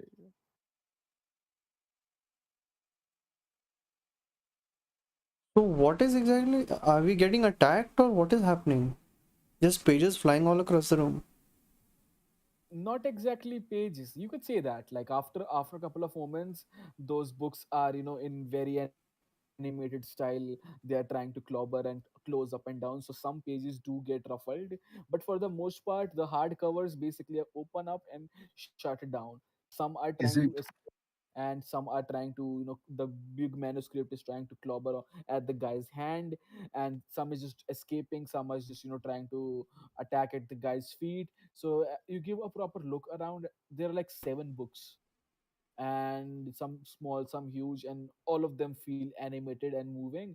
And Master Metalis says, uh, so this is why I need you. uh, a part of me thinks, uh, I've been experimenting on these books, and it's exactly what you mentioned happened in Phil Indie Blank's workshop. That you mentioned your friend's turret just stopped working. They Right. started limited. It's something like that. I feel like Even after all the things we've done, we are not done with that. That's why I did not want it to move the ball out of that mansion. It was deep fixed in that extra dimensional space. I think it was stupid of me to bring it out, but I did for other people. And I think that's my conjecture, my uh, theory. It could be something else, but and as he says that, I would say about good 1 minute has passed since you see these books animated. Claw McFangerson, you throw your hand axe with an 18, it just goes right through the cover of one of the books that was trying to escape, and it just lays down deep into it on the ground itself. It stops for a moment, and then the book starts budging, like it's very much alive still, and it's trying to get out, but it's not able to. After like 10 15 more second, like a good 1 minute after it started to happen, all the books just stop moving. Every book, that was trying to escape, you had your axe into it, it stops moving. The huge manuscript stops stomping on the hand of the folks, and all the seven books, they stop moving. What just happened? I look at Elwyn and Renki and This Thorin. keeps happening at random times. When it happened last week, it happened once. Does Then it it happen happened to the week. anything else apart from books? You mentioned a turret earlier, but apart Yeah, from that, that I turret picked was the wrong made time to pick it by up. fill in the blank, a great uh, mechanic in his own right. Renki, why are books flying around us? Thorin, how long does it take for your thing to kick in? Hmm. what I'm worried that Victor is still dazed. I remember you giving him something to recover. Victor? How did that drink go down? What did you think of it? You I see, went down. we cast it in double barrels. These elvish sherry barrels. Hey, They're hey, called hey, hey, Pedro Jimenez. hang on. Wait. Were you giving me a wait? Wait. I thought it was supposed to be a antidote to alcohol. Did you just give me more alcohol? It was the Oh, best alcohol, oh Oh the no. foremost no. alcohol. What? Oh, suddenly, like he feels all those alcohol mixed. Yeah. Oh my God. Kill me, please. Was that not what you wanted? Uh, But I'm sure it went down well. It Oh, was smooth. there's a cocktail forming in my stomach with all the bile juices existing, and it's not liking it. Uh, none of you guys answered the question. Why are there books flying around? What are you talking about? There are no books flying around now. Victor, we Like, give a look around. No books are flying now.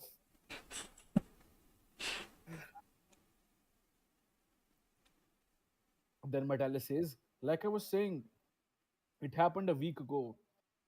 One book was moving. Next day, four books were moving. Then about a bunch, like a 20, 30, and now it feels twice or thrice in an hour. These books just randomly start to move for a minute. And well, as someone who has 68,492 books in one section, and we have 16 sections, even I can do that maths. We have a million books that might animate and start attacking. Is this the Eight nature of your thousand, contract? I 8,000 years of literature is going to go attack us. That's what at wait, stake. is this are because we being of, attacked by literature? I suppose you could put it that way. Okay. Well, some of it is also Words, smart and attacking with words was always your forte, but now Yeah, it's this is just another level. Like we have every single literature legend just coming after us. What is that supposed to mean? Kind of Does it mean exciting, don't that you think? I mean, does it mean that the heroes are going to be personified as fighters, or That can't be the DM's foreshadowing, could it? Yeah. like Well, I hope literally? it's not Naruto. All the Hokages come to beat our own asses. I hope not. Yeah.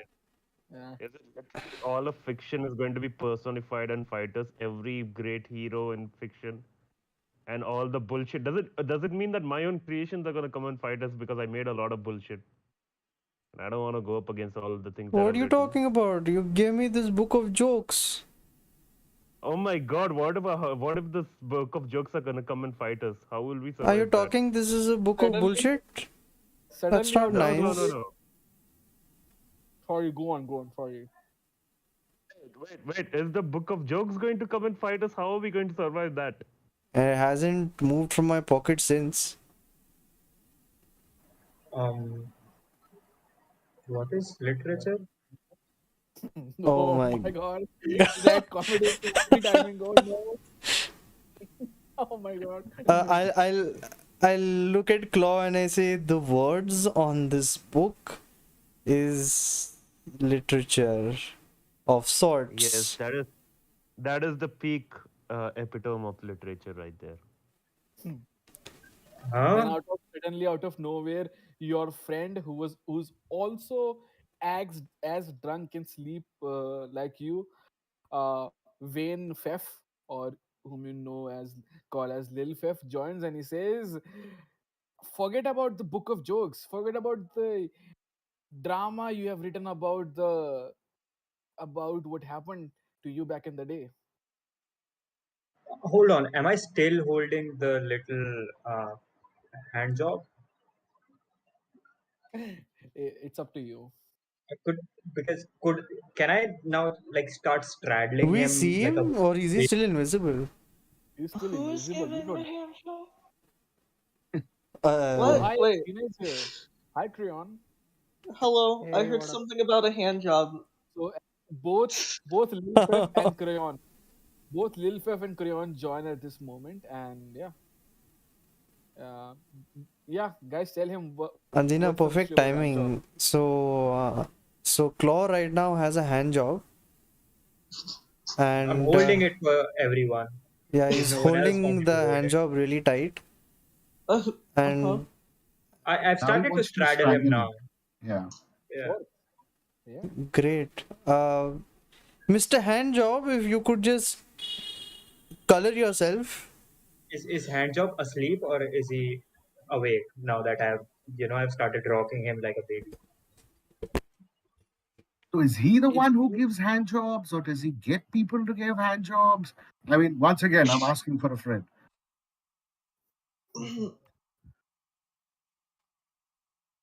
Renki Like, immediately is like, man, this guy just is so thoughtful for his friends. And same awkward smile greets you again. so Claw. It's been well over 1.5 minutes. I would say it's almost 2 minutes. You've been touching, dragging the guy with you. His skin texture doesn't feel or like human organic to you. It feels, you are holding on to pieces of wood or something which is not as hard as wood, but something close, like a cacti or something like that. A plant which is very rough, something like that. And since you've been handling for the past 1.5 2 minutes, you don't feel it moving, like how you feel a person's breath, or vibrations going through someone when you hold them. You feel like none of that. You don't feel the person breathing, you don't see him, his body texture is weird. And that's been it for the last 2.5 2 minutes. You see Claw just like think for a second, and then he like looks at his hand, and he's just gonna pitch it down like a touchdown, just smash Huh? it to the ground to see if whatever it was is here or if it ran away, and this is something else. As you do that, are you trying to throw the guy down fully? Yeah, like a touchdown. After you do a touchdown, you just throw the ball down. Great. So basically, you are trying to, how police puts your hand behind you. You're doing after touchdown. Is that what you're trying to do? Wait, So okay. So as you do the touchdown, you don't feel fabric. Like he was obviously wearing clothes. Oh right. Oh, oh right. The sports touchdown. I yeah, was the thinking how spike. the police, like properly Oh no, not a checks pat down. you. Come on. Oh, my bad. My I'm bad. not gonna give a pat down to someone called hand job. Come on, I know. Great, great. I'm sorry, I confused. Okay, yeah, okay. So not a pat down, a touchdown, the sports touchdown. Gotcha. Okay. So it's funny because you do that, it's not breathing, it's not moving, and as you do that, you feel like uh, you hit the ground. It something made a voice. You guys also felt something. It's almost like you dropped something. How should I say it? Doesn't feel very heavy. Doesn't feel as heavy as a 4-8 person would feel like. It feels very easy, but it's still invisible.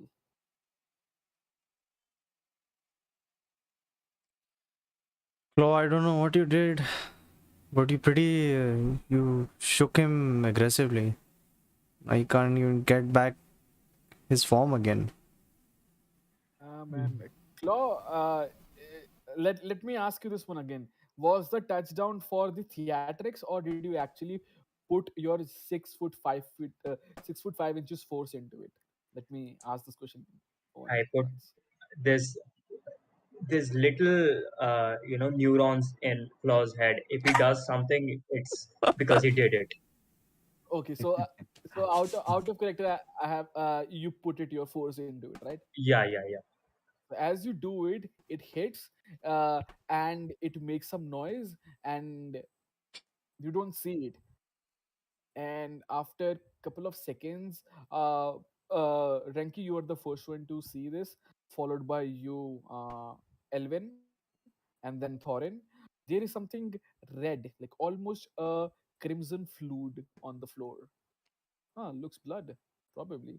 And after, like, I would say, in distorted pieces, the body just appears in front of you, and it looks like a 4 feet 8 pineapple, and that pineapple has crimson fluid going through it. Huh. Didn't know pineapples did that. It's the second time I'm seeing a giant pineapple in 12 hours. Huh. What I is don't- happening? Do pineapples do this? Flying scriptures, pineapple looking people with crimson blood. I Wait, this chose pineapple. the wrong fucking day to get wasted. Wait, this pineapple is people? Up. It looks like a pineapple, a big one. Was it a people? Who knows? You're right. It's not. I guess It can it's a have person. people. No, I No, mean, Victor, when you were gone, these folks met a fairy. And should I think I should just go no, above never and mind, never mind. oh So shit. Let's not take that thread right now. Let's not do that. so basically, like Elvin said, is the second time these folks are seeing a pineapple. Yeah, Ha, just it's in wanted to. yeah, reference well, to like, that. Yeah. I It like wait, wasn't the a wait, wait. chase. jackfruit. Yeah. There could be a person inside the pineapple. Crack it open Uh, and Remember, see. Yeah. SpongeBob? you remember the song, right? Who lives under the pineapple under the sea? It's a very, very Oh old my god. ancient. Yep, this is what we've been missing for the past 7-8 weeks. Yes, welcome. Okay. Uh, So I just look at Metalis and in all this commotion, Metalis, listen to me. mhm. I have hunch, but I don't know if it makes sense. You have a munch? A hunch must. You don't Are you need going to crazy, talk about. Metalis? Just like me. Please Stop listen. fucking talking. Punch. Yes. Isn't that like a stoop in your back? I could fix it for you if you want. You say this to Metalis? Who needs a Well, punch? Yeah. wow, wow, somebody else took things more literally than Renki. Like Yeah. I'm learning. somebody just Learning from a self example. It's like yeah. having a copy of yourself and you can see from a third perspective. Great. So I'm going to propose this. I don't know if this makes sense, but whatever took Bjork, whatever poisoned Halaster, whatever happened in that cursed painting is bleeding across. I feel Fist Hand is behind this, but I don't know if it's him yet because What are all of these this, huh? Adina asks a very important question. Why is everyone named Hand Job, Fist Hand? What is going the on? evil villains. The Villains. sex duo. And Jazz Hands. Some guy would be Mr. Jazz Hands. Oh You my know, god. that would be a very good mystery indeed. Please no one Google Mr. Jazz Hands shit. We are recording this. Oh my god. We're gonna get banned We suddenly. want to know why everybody is known as a fist. But Yeah. anyway, that's not the point. The point is, And it's the, this thing is getting crazier ever since Fist Hand got out. And remind me if I am not wrong here. I mostly am not. But according to my notes, and this is obvious to you by now, Fist Hand came from this very place. Did he not? you're right about that, yes. There's Metalis in half nervous, half inquisitive mood. So is it not plausible that he's causing all this chaos? Well, he did promise to cause a lot of chaos, if I remember correctly. You did. I don't know, man. I just this is just getting out of hand. I want to find Bjork again. Ah, I want to help he Elwyn. I said the want hand to joke. He said the hand joke. the- Joke. Get it out of it. and then I just You had one job. I have almost the inclination to drop my 10-pound dog on you right now, Victor. But I'm Sir, not it's going to supposed do to be that. 80 pounds, sir. What is this 10-pound dog? It's supposed to be like 80-pound I'm just dog. going to put it over my foot so that it doesn't cave under him. It might pump all the vomit out. Might even help him.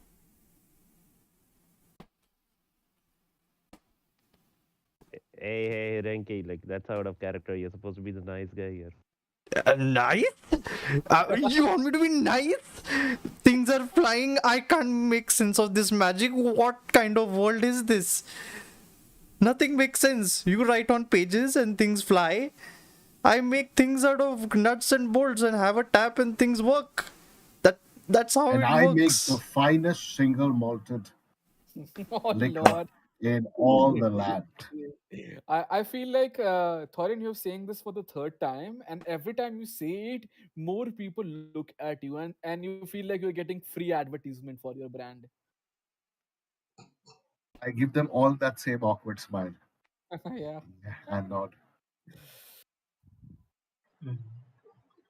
Somehow Renki feels at home with this awkwardness. Uh, so let's just put this aside. I I mean, let's just.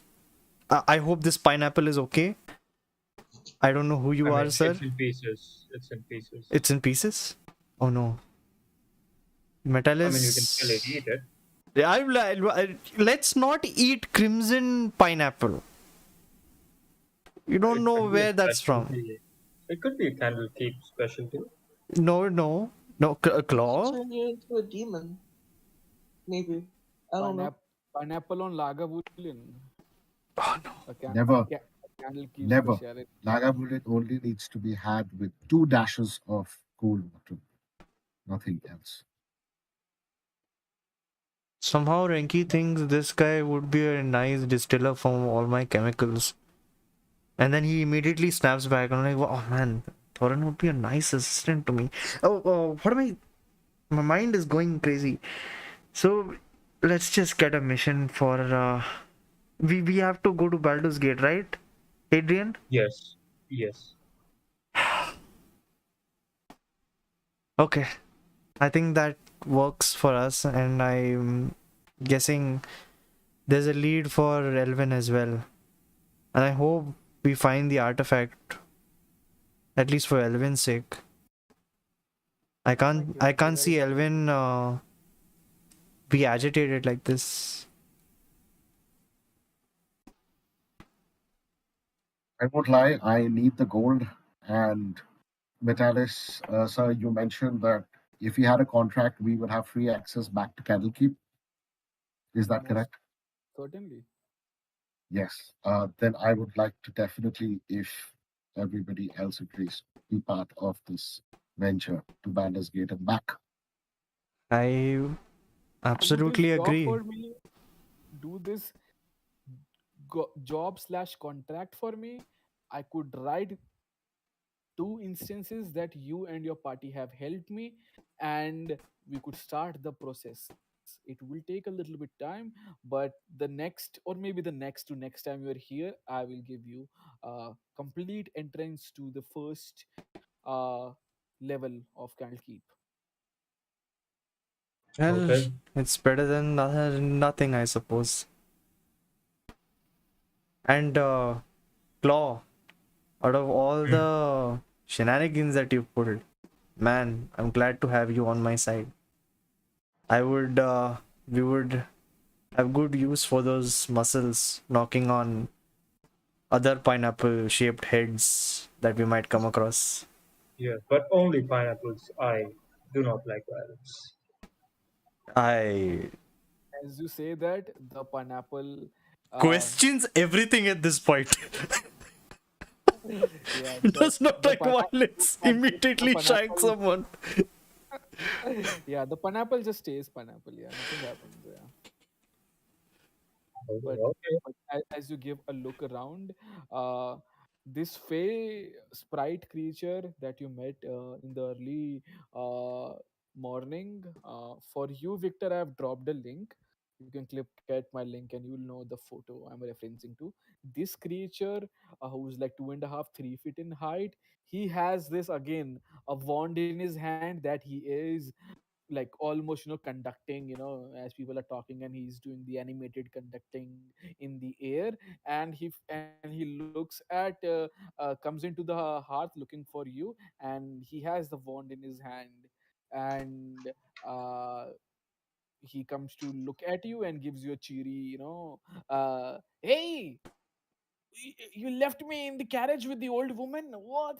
And he's having this still doing conducting from the wand from his hand. And as you do, as he comes in and he talks to you, the pineapple, you can see the pineapple just get a shiver of light for a moment, and it just turns into a body of this guy back again. Victor, close your eyes before you get mind blown again. Wait, what? The The large pineapple turns into back into the 4 8 feet guy, Mr. Handjob. Okay. what? What the fuck is happening? When did he come here? Why is he sleeping? He Ah, can't sleep. Someone try to wake him. I could wake him and claw no, you've done Claw, No, you've done enough. I'll take it from here. I'll take it yes, from. that would be prudent. Okay. Would it be a good time to tell you? Like, I'm suppose it would be a good time to tell you now. And the Fey spirit gets to into his cocky, I'm archfey voice, and he says, "Would it be a good time to tell you? I feel like people are looking for you or something." And you feel like the alarms are still going in the background, and as he does, uh he's thrown away and four people marches on. They have the Right. standard uh garb of guards, and they come and give all of you a very good look, like a good 4 or 5 second look at each of you, looks from up and down, down to up, and then I like wave at them. wave at them. One of the guy almost shies away, like, why is he waving at me? He's a young lad, probably 22, 23, and he's starting to give you a wave back, and then other guy just slaps his hand, and he just resumes trying to have a rigid persona of a guard. And the main guy at the top, he is a little healthy, not fat per se, but a little belly on him, almost like 5'3" or 5'4". The guy looks mid or late 30s, probably early 40s, have some rugged black and dark white, little bit of patches of gray, white and black and gray patches of beard on him.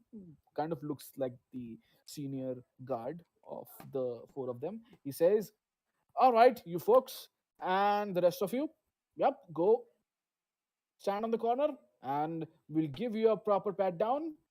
That's why I said pat down, because I was thinking pat down myself back then. Claw. So yeah, go around and yeah, we'll feel like something very strange has appeared in Candlekeep, and uh, if you have anything to submit, some weird things, give it right now. Of course, what kind of uh, manipulator of sorts person does that? But you will be caught if one of you is having that kind of items with you. And yeah, and he basically tells you to go stand in the corner, and yeah. Who are these people again? Thorin whispers to Renki. These seem to be authorities of Candlekeep. I guess they figured that there's a ruckus going on. So you haven't run into them before. Sorry? So you haven't run into them before. We haven't seen any sort of security here. This is the first. I'm surprised they came so late.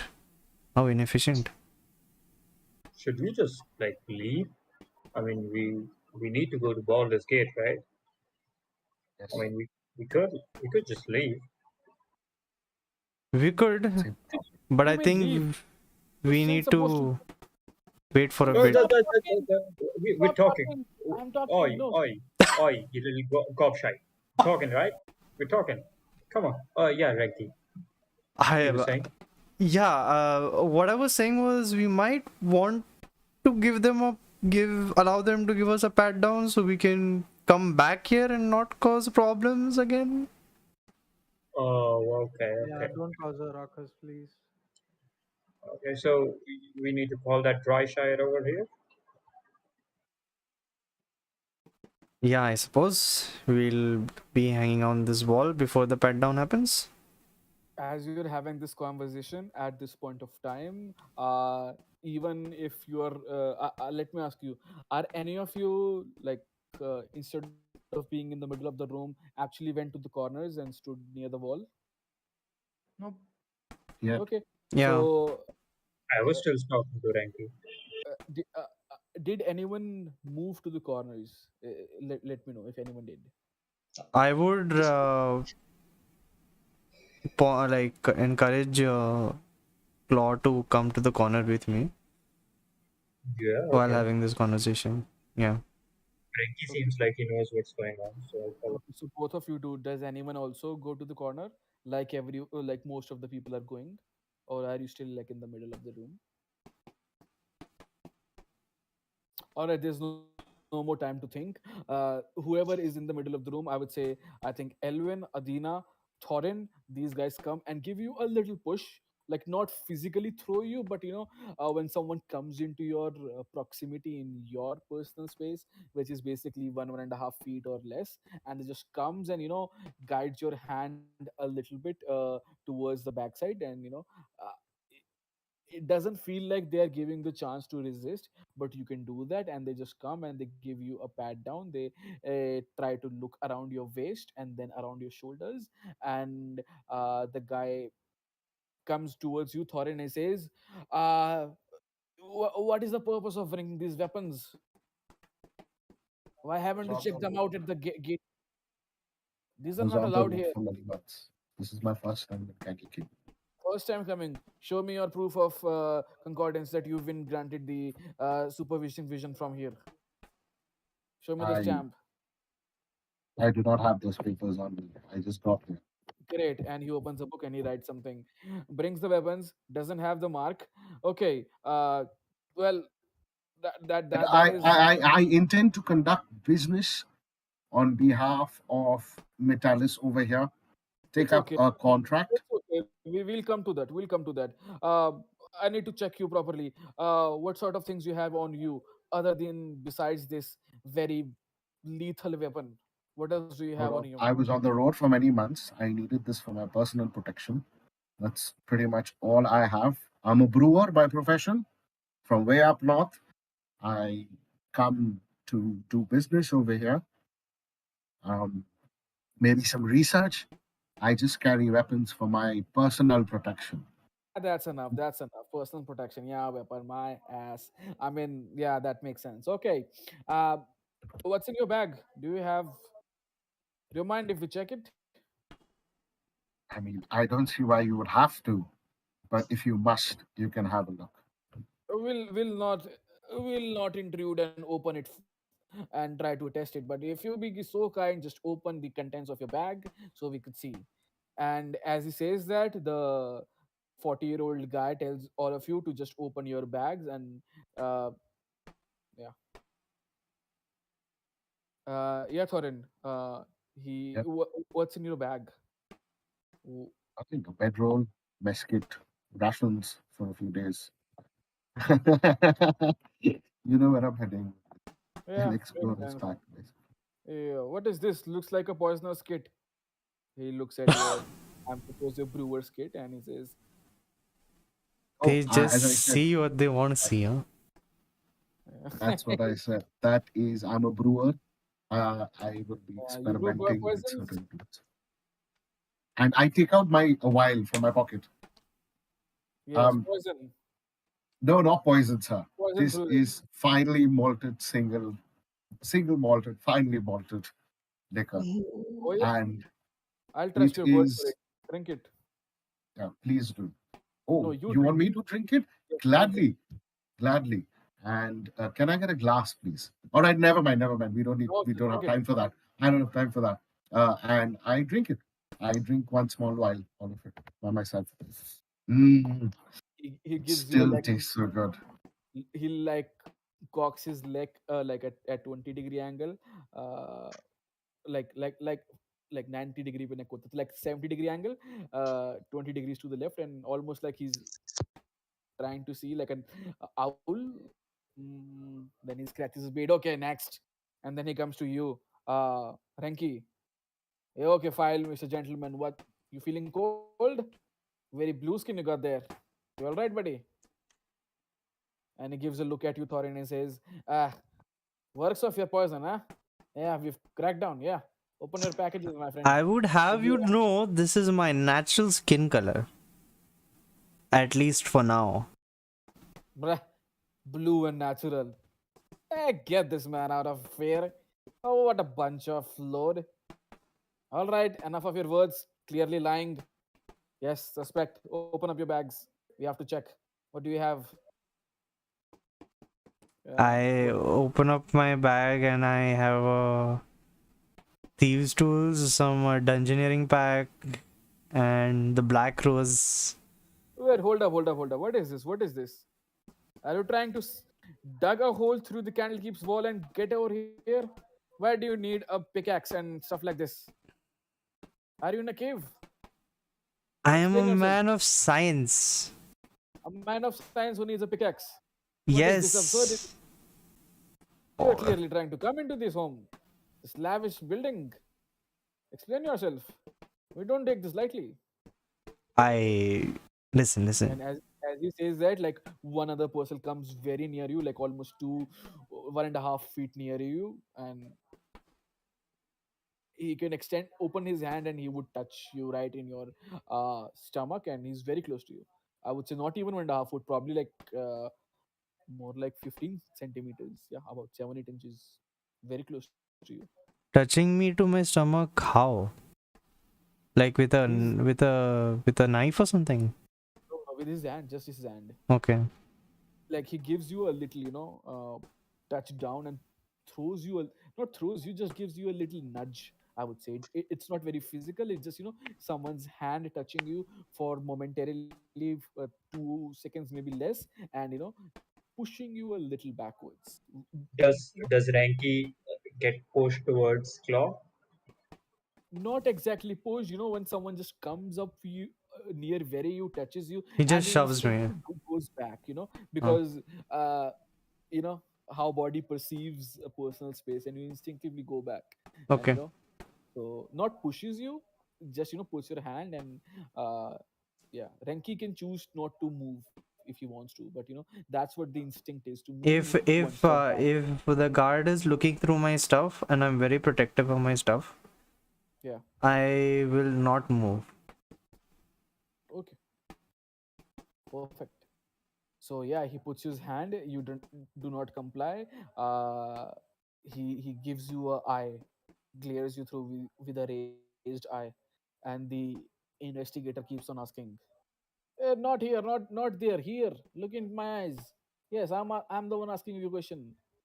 Why would you wanna bring a pickaxe along with all these cave mining things, like it's a dungeon, and bring it here?" Have you not wanted to go to an abandoned mine and mine some minerals so you can melt them into acid and make all sorts of Very, chemicals? very fine fantasy.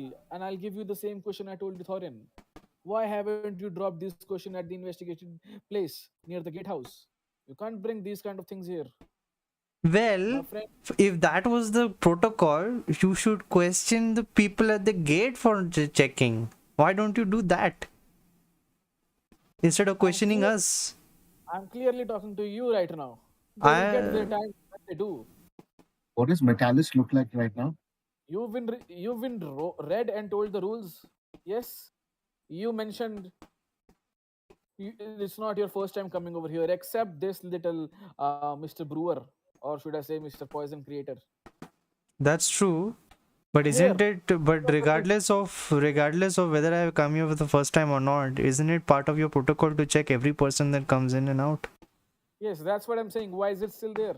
So You you're resisted. telling me you're not doing your job? I'm telling Hmm. I'm telling you that you resisted, or you try to hide these things. I They're not gonna wonder come what will happen if I tell the higher ups in Candlekeep that make an you intimidation. people don't know how to do your jobs. Make an intimidation check. Intimidation? I have zero intimidation. The fact that you mentioned higher ups has got his. No. Oh, what an tool. That No. makes Ah, yes. Very nice, eloquent words coming from your mouth. And he gives you a little applause.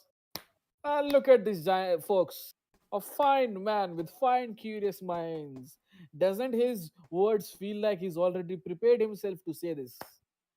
Yes, looks like it's very constructed. why are you And all so mean?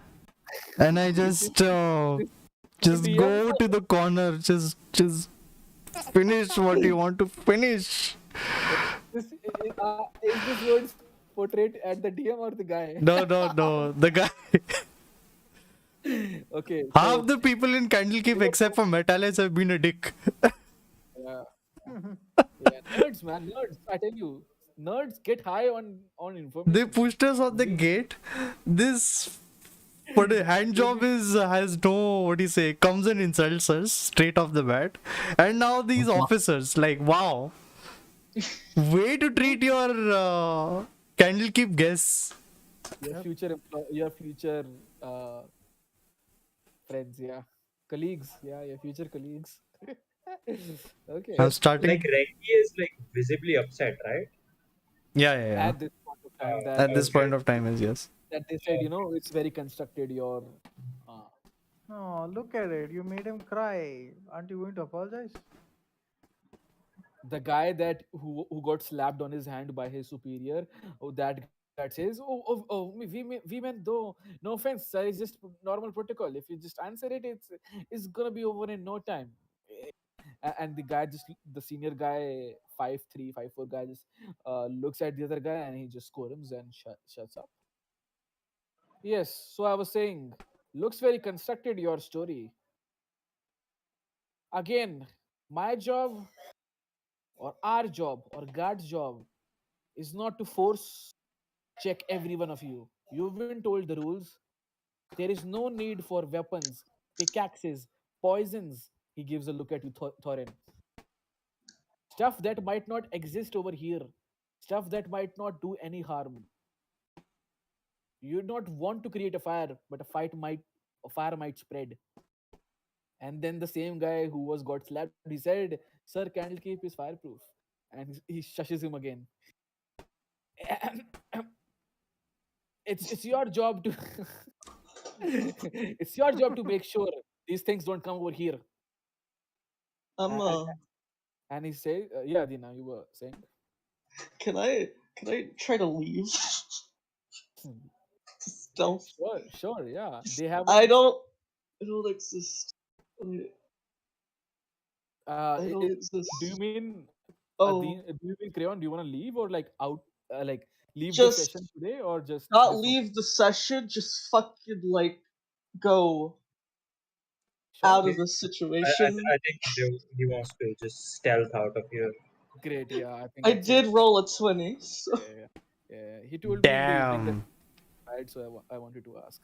Yeah, you rolled a great 20. Yeah, I just saw. Yeah, so you are these guys are concentrated on left side of the room. Most of the people are either left or in the south direction. You are in the complete opposite direction, and there's just one guard that's located at the doors of the inn, and even him, the four guys and two other people, one is in the front of the room, one is in the back side of the room, and four of them are here. So there is only one guy situated over there, and he's also engrossed that there's some altercation happening, some conversation, something happening, and you take that opportunity, and there's something on the table. It's a basket, there's some bread, and you just take that bread and you just curl around a little bit, the basket falls down, and the guy who was deeply engrossed in the conversation of the senior guard and Renki, he looks at the thing and he, like his Spider-Man senses come into play. He tries to take the bucket. He tries to, squat down, try to catch the food from falling down, and you take that moment to just go behind him, and yeah, you are out. As you go outside, you feel there are like 4 or 5 more guards, some situated near the pedagogy, some are near the outdefiers room, some near temple of Ogma, and like obviously 4 or 5 near the main gatehouse, which is what connects Candlekeep to the town and whatnot, the main guarded outpost.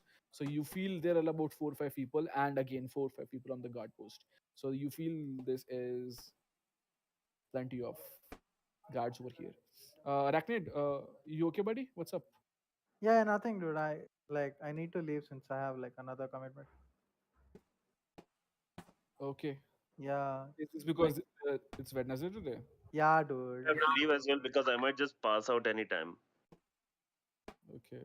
Yeah, if you want, yeah, you can do. क्या हुआ? कुछ okay, cool. I'm wasted, dude. That's just a. No, no, Yeah, I meant Elvin. yeah, Yeah, yeah. No, no, we'll no be there worries. for Happy you. birthday, Udit. Happy Yeah, birthday, man. If you wanna, thanks for coming. Thanks.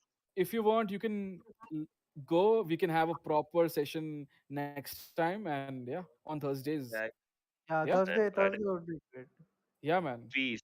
Peace. Chill. Cheers, man. Yeah, man. Bye. And Chalo. मैं तुझे gift दिया उसको वो कर लियो steam पे हाँ, redeem कर लियो वो कर आई थिंक वो रिडीम नहीं करता ना वो पड़ा रहता है फिर या सो या अच्छा ठीक है कर लूंगा मैं ठीक है चल ठीक कर है लियो bye bye bye bye man happy good birthday night Have everybody a have a good good day. Good sleep night, bye dude. Chalo. Good Yeah. night. Night, Bye. everybody. Thanks. Bye लेविन Bye, bye. Hi, Victor. Yeah, yeah. Okay. Damn. Right. Yeah, I think three or four people is nice. Having three, four people, five and six actually becomes so many threads, so many people. You feel like you're not giving time to anyone.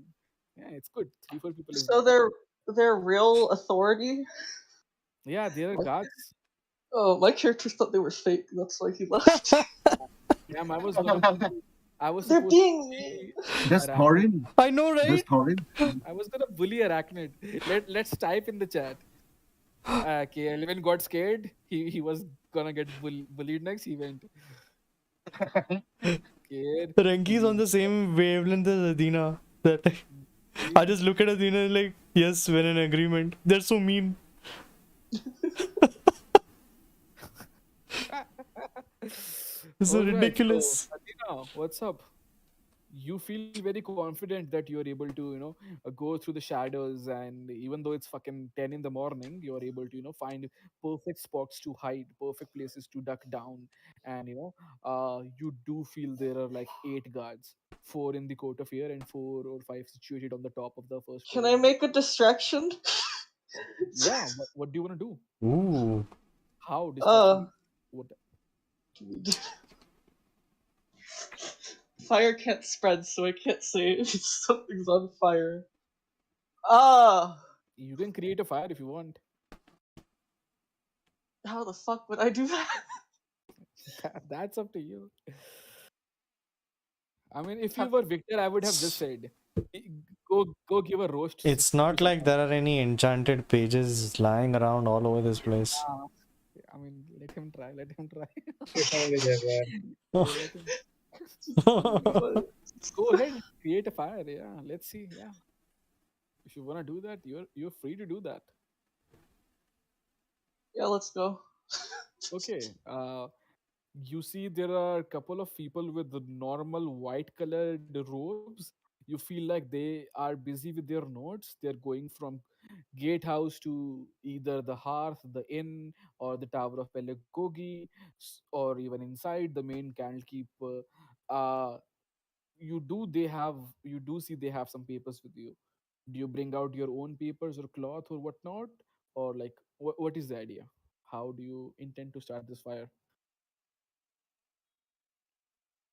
Yes, I'll bring out my own paper. Yeah, I would say you can have a little bit, at least like three, four parchments, maybe something like that. If you don't have a book or something like that on your in your inventory, I would say you would have enough for three or four parchments, maybe. A letter or something like that, a pamphlet you might found, or something like that. So yeah.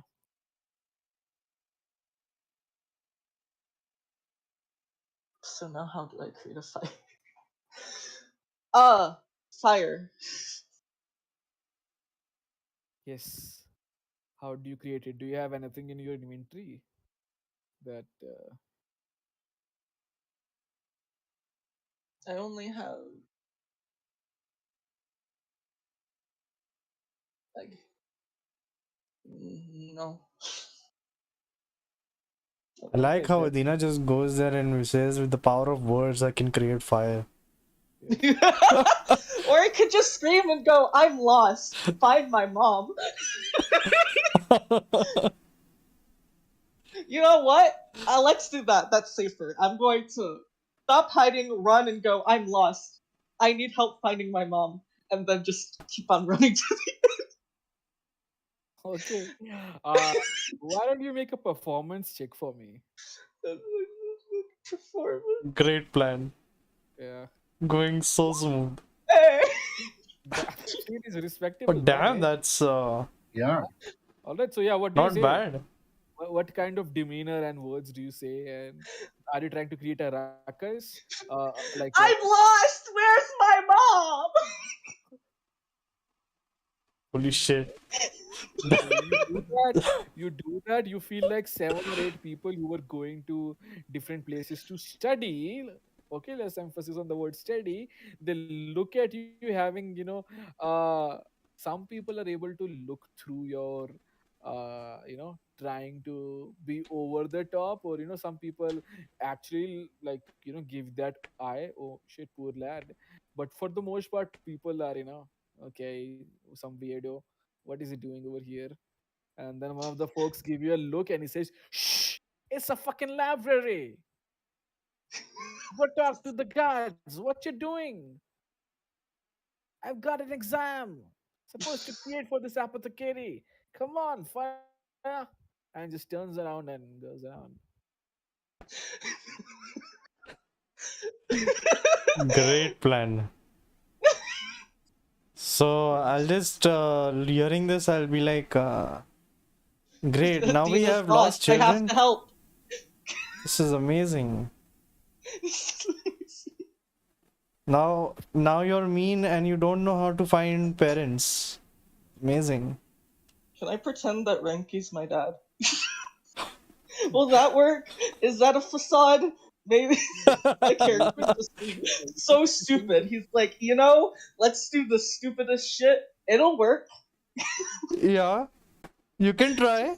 It's an Yeah, for experiment. sure. Oh, Law has a very good question. Kids, dad or daddy.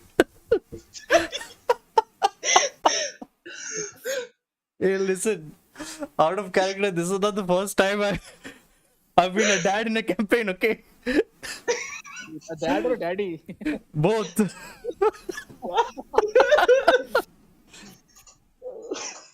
Holy Hey, sh- you saved the town, buddy. You had the chance to become daddy for a lot of people.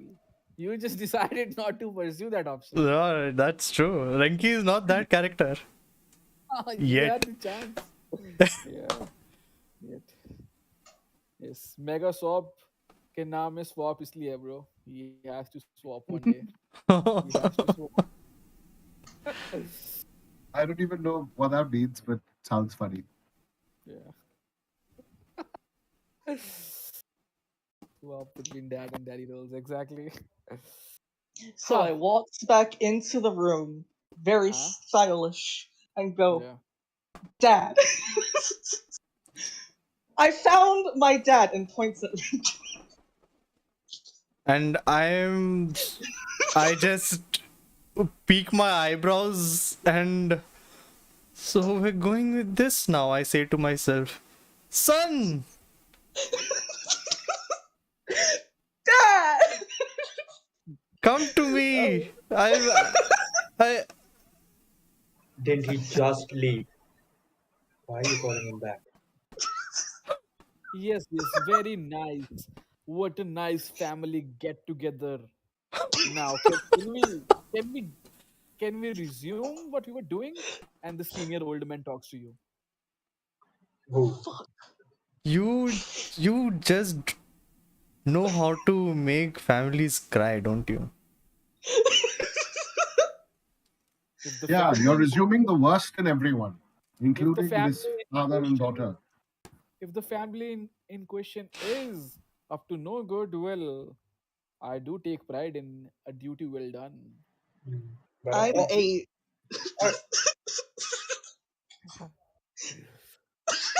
And then he gives a proper look at you. Can't believe we're You doing don't know. this. Yeah, you don't know if he feels irritated, if he feels annoyed, or if he's basically disgusted. But if he looks at you, Renki, quite a young age, to father a kid, tells me a lot about you. Hmm. Hey man, Um, people look of different ages and still look younger than me. Yeah, poor guy, can't support a family, needs to get in Candlekeep, steal a book, maybe two, sell it on the black market. Yeah, that sounds about right. It's not your fault. Your circumstance made you steal a book, right?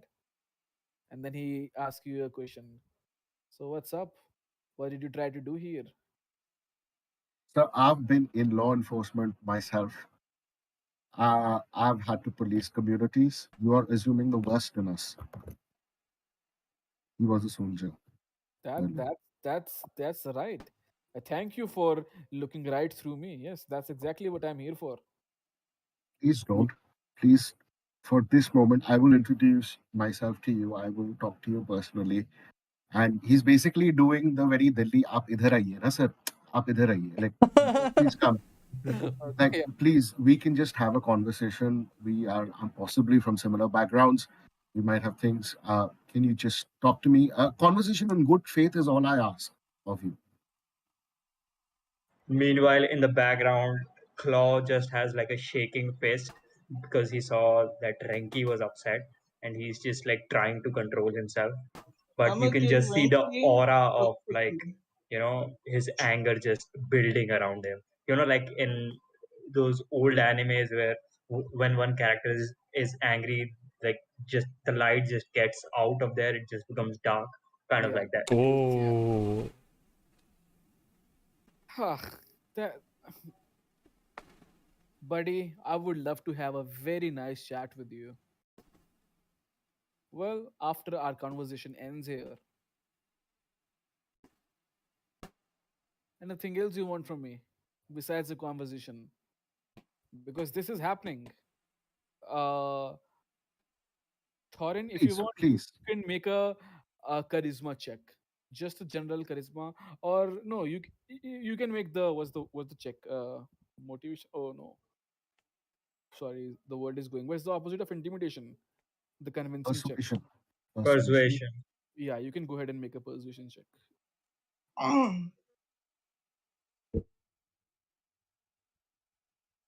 Dude, Megaswap, it was nice talking to Udit today, huh? Been 7 8 weeks, man. yeah. Yeah, guys fucked up Somehow with he the job. pushed through the. Yeah, did he got the job? Did he said is he really going to Poland now? Yeah, yeah, he's going to Poland. Bruh. Did you roll Thorin? Yeah, Uh, 9. huh, okay. Yeah, he Oof. continues. He continues with his. Anything else besides the conversation we're gonna have sometime later after I'm done through with my job? Is there something Please, else you want? please continue with your duties, but I just request you don't assume the worst in us. Sorry, buddy. That's how this job is done. I wish I could be much more sweeter. I could be a better guard. But I could be an effective guard or I could be a sweeter god. And every day of the year, I would choose to be more effective. This makes me quite effective, if you know what I mean. And then he doesn't look at you and starts interrogating at you, Renki again. So, Mr. Father, who's doing this job for his poor kid, again, I ask you, what is your purpose here? Why do you want to bring all these pickaxes? Have you planned to raid? In times like these, common folk knows. You seen what's going on in here, and you would try to do that here. And he tries to have a look at your face, you know, try to see through you. I'm going to look at him and say that if it weren't for these tools, weapons, and gadgets, and I look at my broken dog, my other family companion, uh, as well, we would not have been able to save dear Metalis, one of your greatest mages. I think it's fair to say that things in Candlekeep are not going as smoothly as you think. Yes, that's true. And I kind of understand your apprehension towards us. But fear not, for there is some credibility to what I say.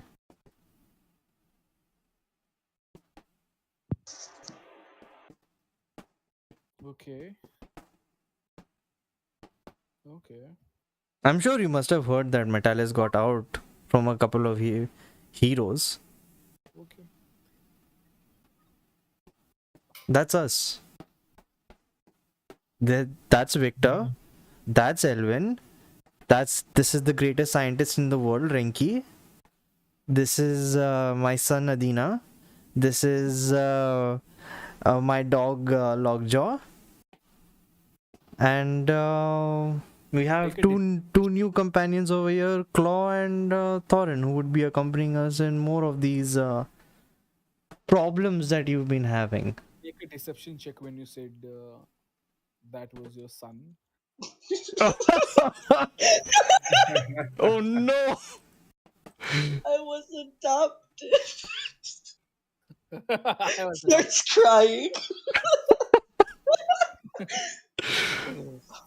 Where Claw, is deception? Claw is just like looking at this fellow like like a wolf looks at a prey, just like constantly No. shifting his position to like attack or something. He gives a look at you, Adina, then gives a look back at you, Renki, and then gives a look at you, uh, Claw McFangerson. Man, I can only cross my fingers if Adina is a really good performer now. He looks at you, Claw McFangerson. You're being very rigid and at a place, and he can feel something, and I throw a cookie at Claw. he, he gives you a look, Claw McFangerson, and he says, after looking at you, Renki, and I suppose this is your wife. He says, talking about you, McFangerson. Yeah, I Claw just takes one step forward, and suddenly it feels like instead of like a 6'5" guy, he's like much taller. Like that's like his aura, and he Yeah. slightly stoops down to his level and says, "You, you want to say that again to my face, dry shite?" Oh, I'll say that to your face, and somewhere else. You If you want. might want to look at that bloodied pineapple before saying that. I'm gonna smack him again. No. Yes. Oh no. But This I isn't the throw a same cookie guy. at him. This isn't the same guy. This is someone else. Yeah. But I have smacked like 3 guys before. This is the fourth guy. I'm smacking him again. I still wanna. I wanna throw a cookie at him. The cookie Okay. explodes by his dark aura. Make a tableau.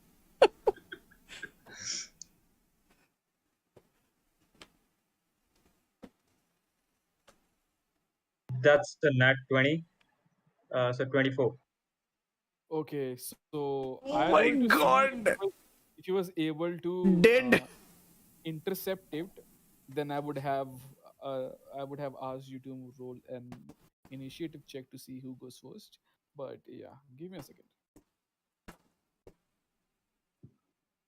I mean, he was dissing at my friend for a long time. And then he insulted me to my face.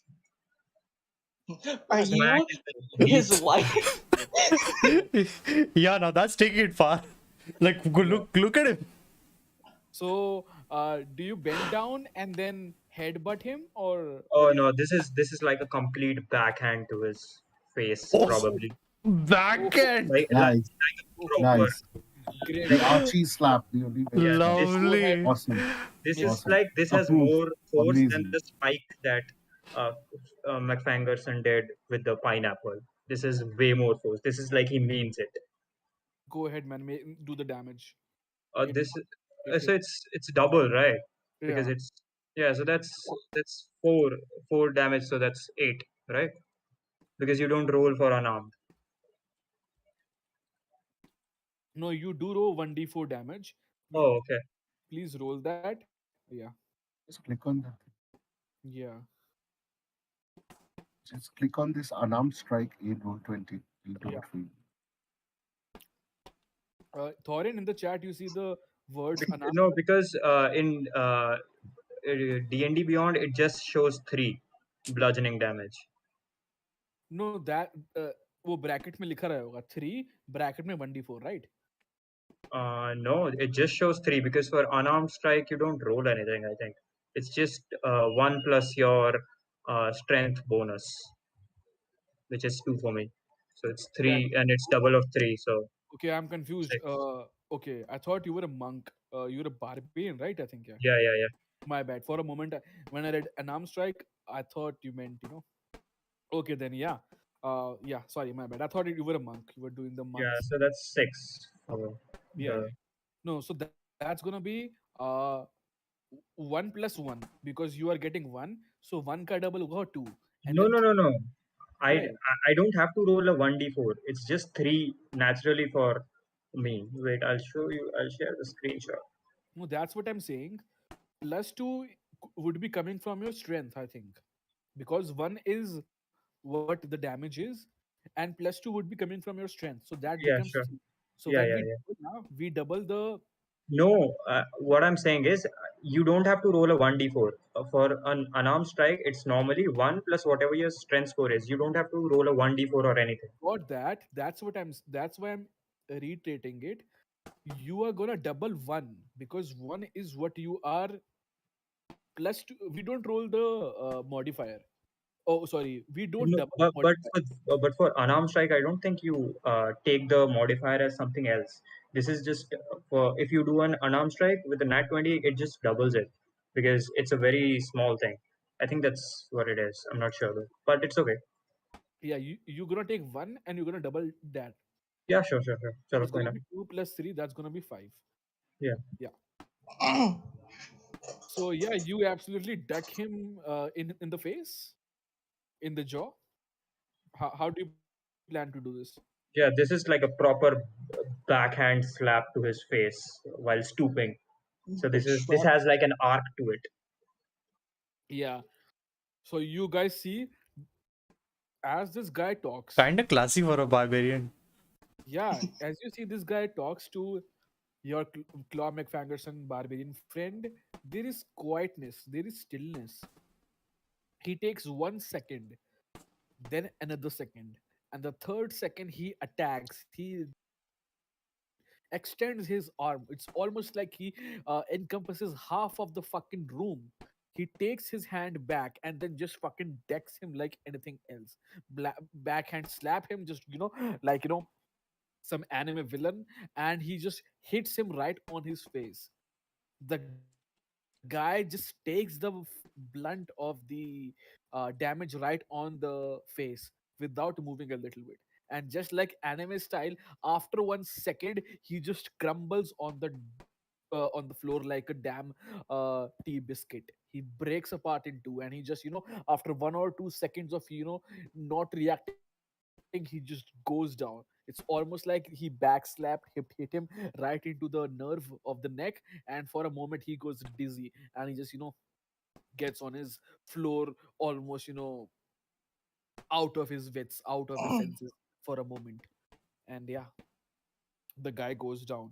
uh the whole room just is quiet after that thrashing noise that you made, and all the guards are dumbfounded, their mouths open. One of the guards extends his spear towards you, and yeah, yeah, 2 or 3 Uh, seconds later yeah, he is in pain and he's on the floor.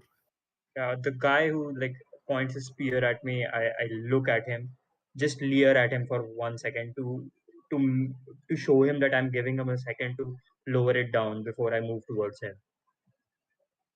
As you do that, he steps back and almost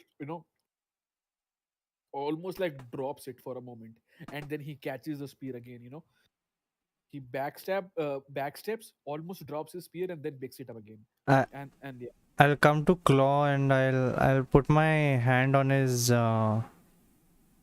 muscular back and just say, you almost feel that Renki sort of appreciates uh, this very physical act, and I'll just be like, Claw, I think that's enough. I think they know. Yes, I think it's enough. I think we should leave now.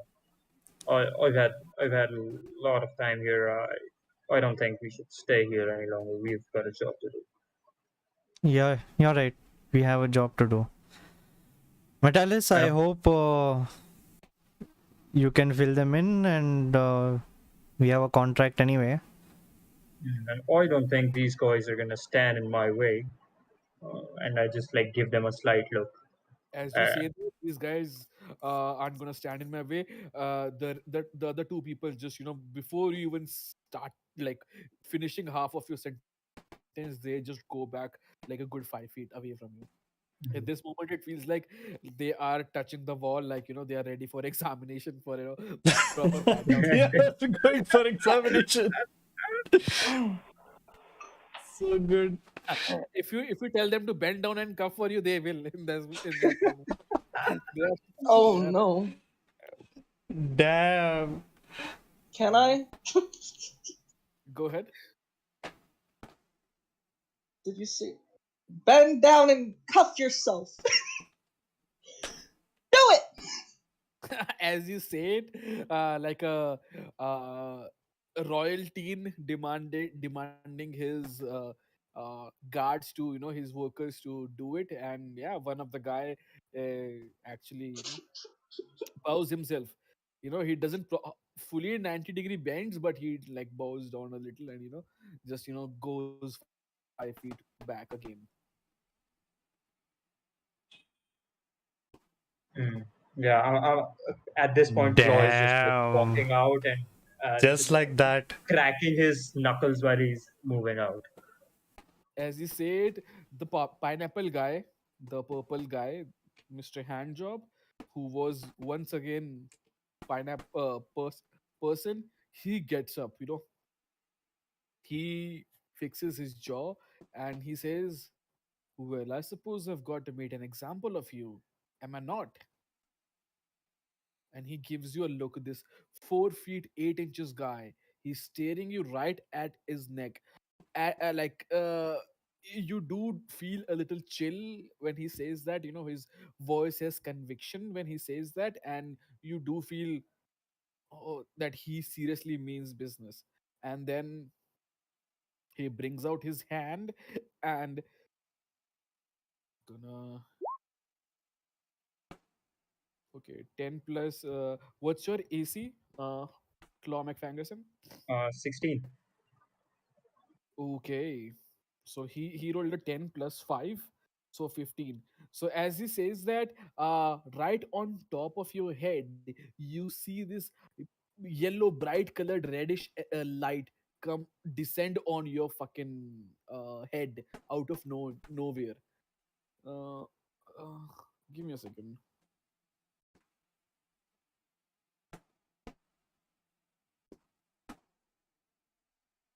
Yeah, okay.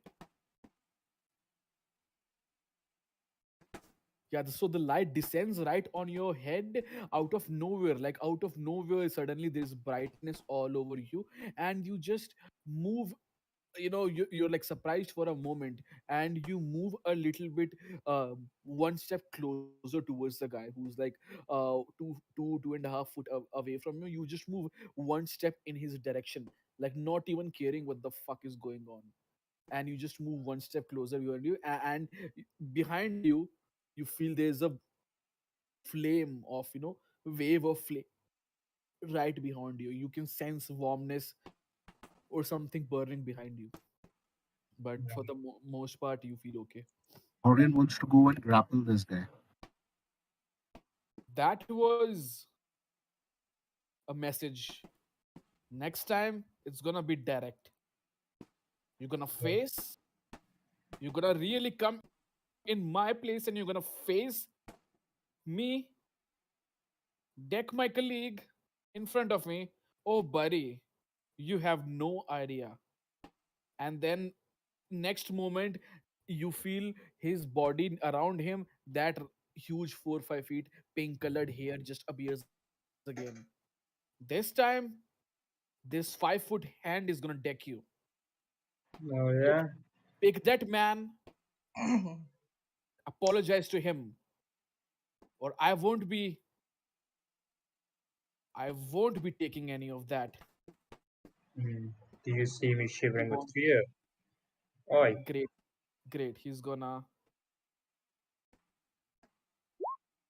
This time is gonna be plus 7. He's using something else. That's gonna be 21. What's your AC? Who? Me? Yeah. Yeah, still 16, I'm afraid. Oh yeah, yeah, yeah. My bad. It's 16, so that's 14 plus 7. He's using something else, so some 14 plus plus 7. Okay. yeah, so that's gonna be 21.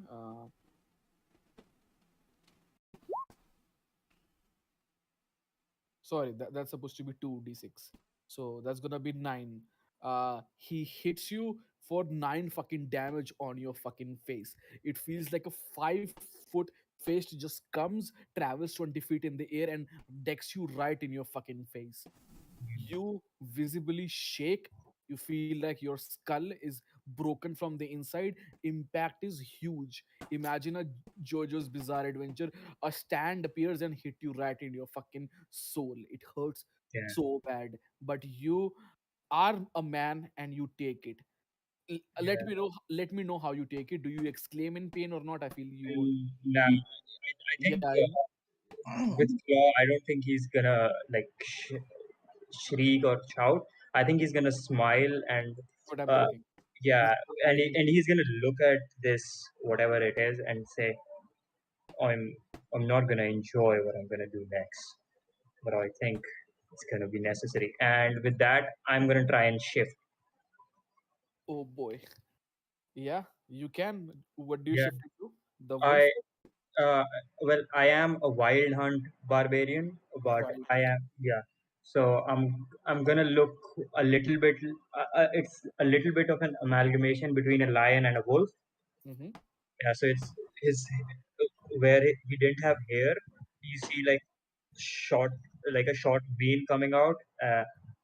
Big his fingers, like his meaty fingers, they grow longer into like a meaty claws, and he gets like a little snout in front of his face, and his like pupils they dilate into like that of a cat.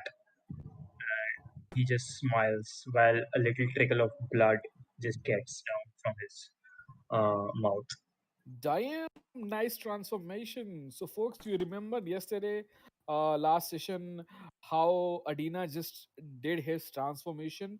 It was a spectacle. It was beautiful. It was flashy, to say the least. Right now, what This you is nothing. This is not right now flashy. this This is yeah like yeah exactly right now it's the abject opposite. This is what you imagine if there was someone who was sucking light, more like it. This guy who's already a feat of humanity, a feat of strength, the pinnacle of power to exist, towering at 6 foot 5 inches.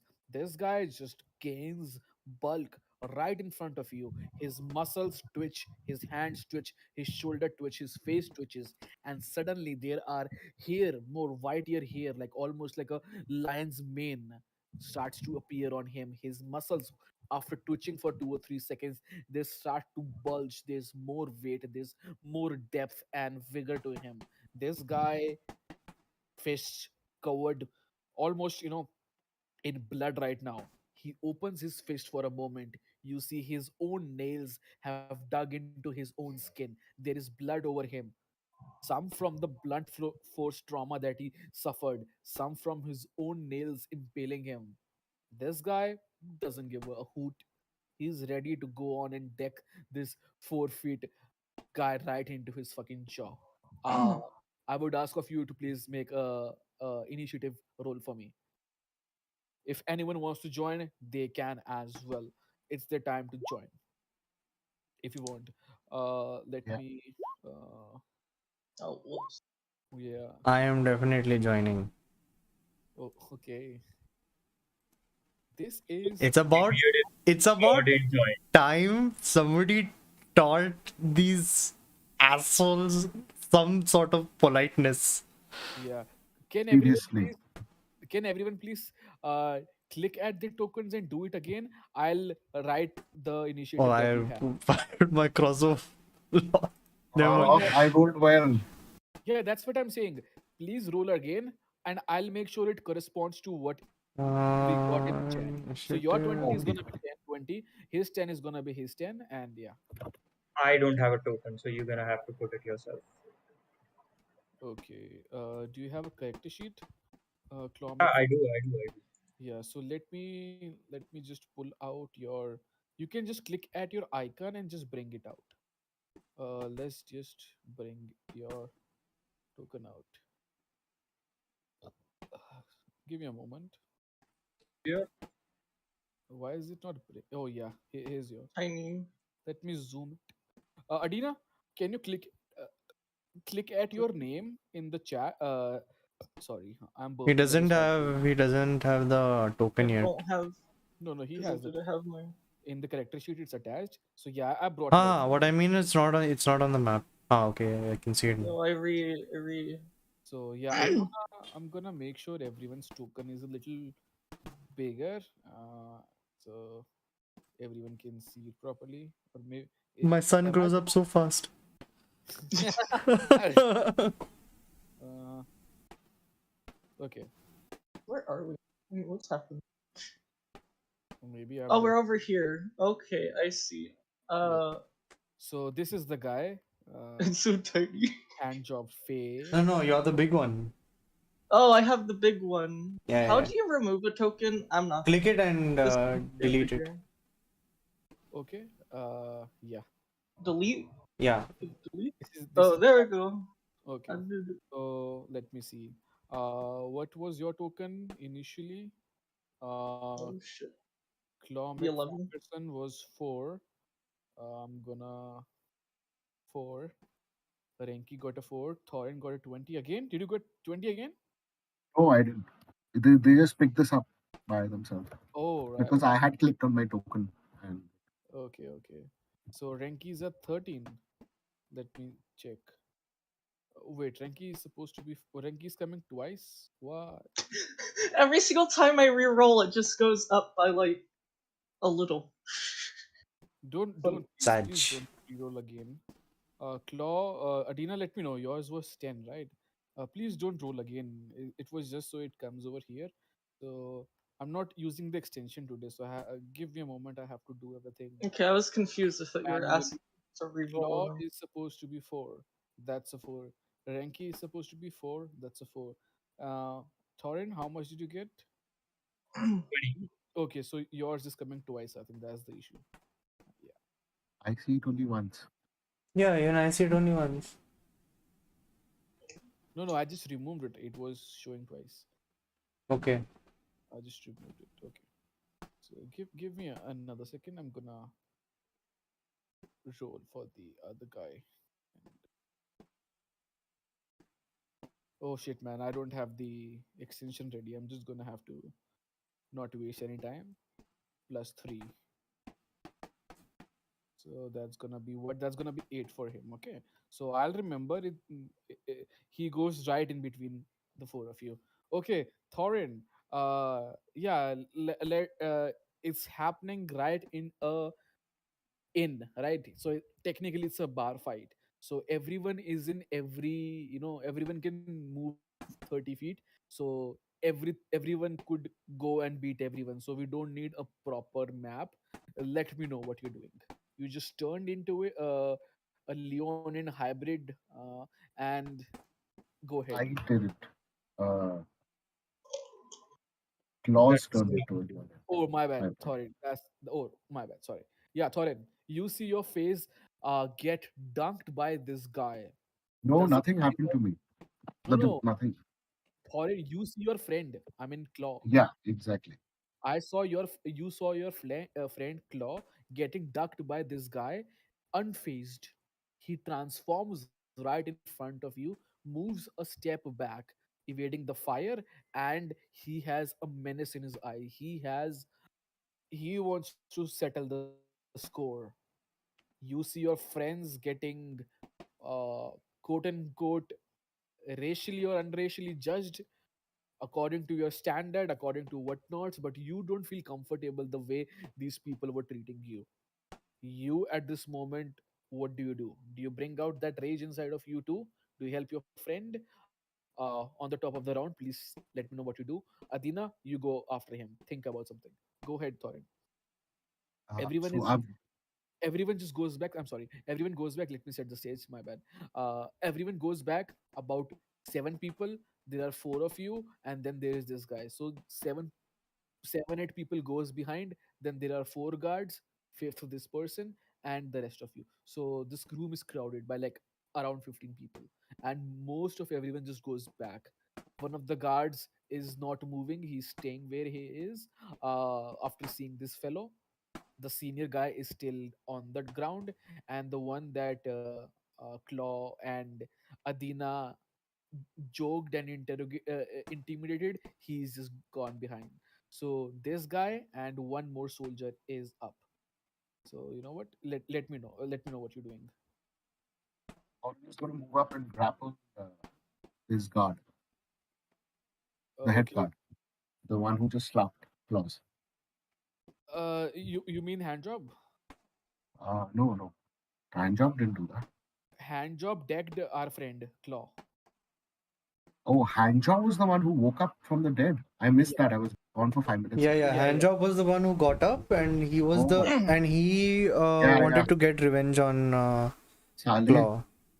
Okay, no. Yeah, definitely hand job. Exactly. I'm grappling. yeah. He wanted to teach lesson. Senior guy is still on the ground in pain. One of the guys looking at it. One of the guys far behind. So right now you have hand job and one more guard. And yeah, I'm gonna roll for Yeah, him too. But please go ahead. Let me know. athletics check. Okay, Grapple. I'm going to grapple him. go ahead. You Damn can. it.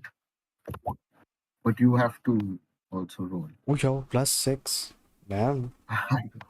Oof. Yeah, that's gonna be +2 for him. Yeah, that's Oh, 14. Ooh. Shit. Yeah, okay. So that's an action of mine. yeah. Uh, You have yeah. your movement and your bonus action. You can also use your object interaction, which is like free part of your action. Like if you have a bottle or anything, you can pass on that to someone else. You know, or anything else. Do No, you have nothing. anything? Okay. Yeah.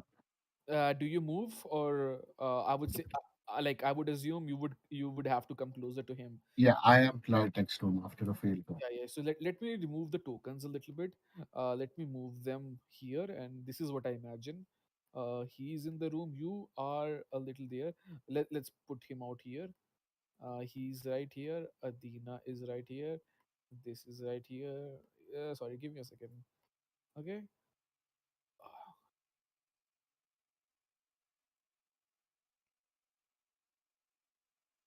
And you are right into his face. Okay. Do you want to move, or do you want to stay here? Let's do that. Okay, you'll stay here. Yep. Great. Adina, you see this confrontation happening. Your friend barging into help your friend, and he goes right in front of you. What are you doing?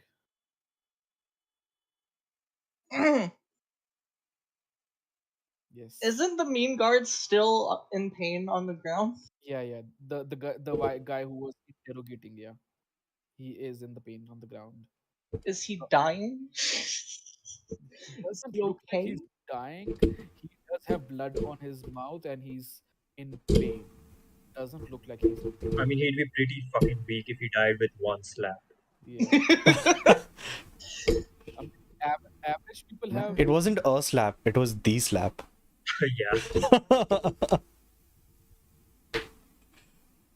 Yeah, he doesn't looks like. Okay, that's gonna be. Oh, he actually rolled nice. Okay. Yeah. Okay, cool. I'm gonna assume. Yeah, I'm gonna assume Adina and this soldier goes at the same time. He's the soldier who he's not the one who backed down, and he's not the one who's sitting down with the guard. He's the other guard.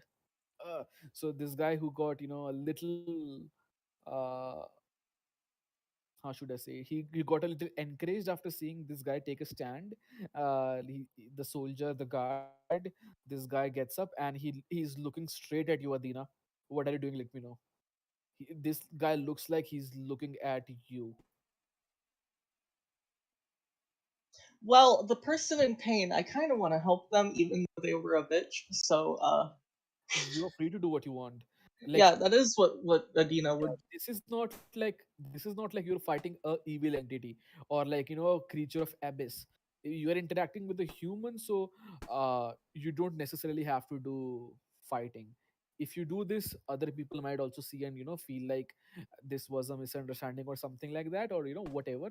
But yeah, this is a very noble thing for you to do. Please don't feel that it's bad, or you Would I don't need. roll medicine? uh sure, if you want, you can roll medicine to Come on. administer his wounds a little bit. You might want to press a bandage or maybe something you have on you. Oh, I'm You not very go good at this. you go and kneel down on the guy, and as you are kneeling down, you feel like as you step down, the massive weight of your booty falls down. I'm sorry. I'm sorry. Like you are a little bit clumsy in on of this action. As you fall down a little bit, as you crouch down a little, you feel like you have stepped a little bit on his shoes, and you turn back and you say apologize. And as you sit down, try to administrate, you get a little shy and nervous. Uh, you try to administrate, you pull out a bandage and you try to give him along, and you try to put it on his face. You're also a little bit scared, but you are trying to help it, and you are just it's like you're putting the bandage on his jaw, and it hurts, it stings obviously a little bit, but yeah, you're a little clumsy, but you feel like, yeah, you're helping a little bit. Not bad. Anything else? The guy looks at you and gives you a like a look of it was starting to start with a look of annoyance, but then as you continue to put your hands and bandages on him, it turns into a sigh of defeat, and he's like, "Oh, well, at least someone is doing and not standing on top of me." So yeah, he just lowers Uh, his hand mouth, and just, yeah, takes it from you.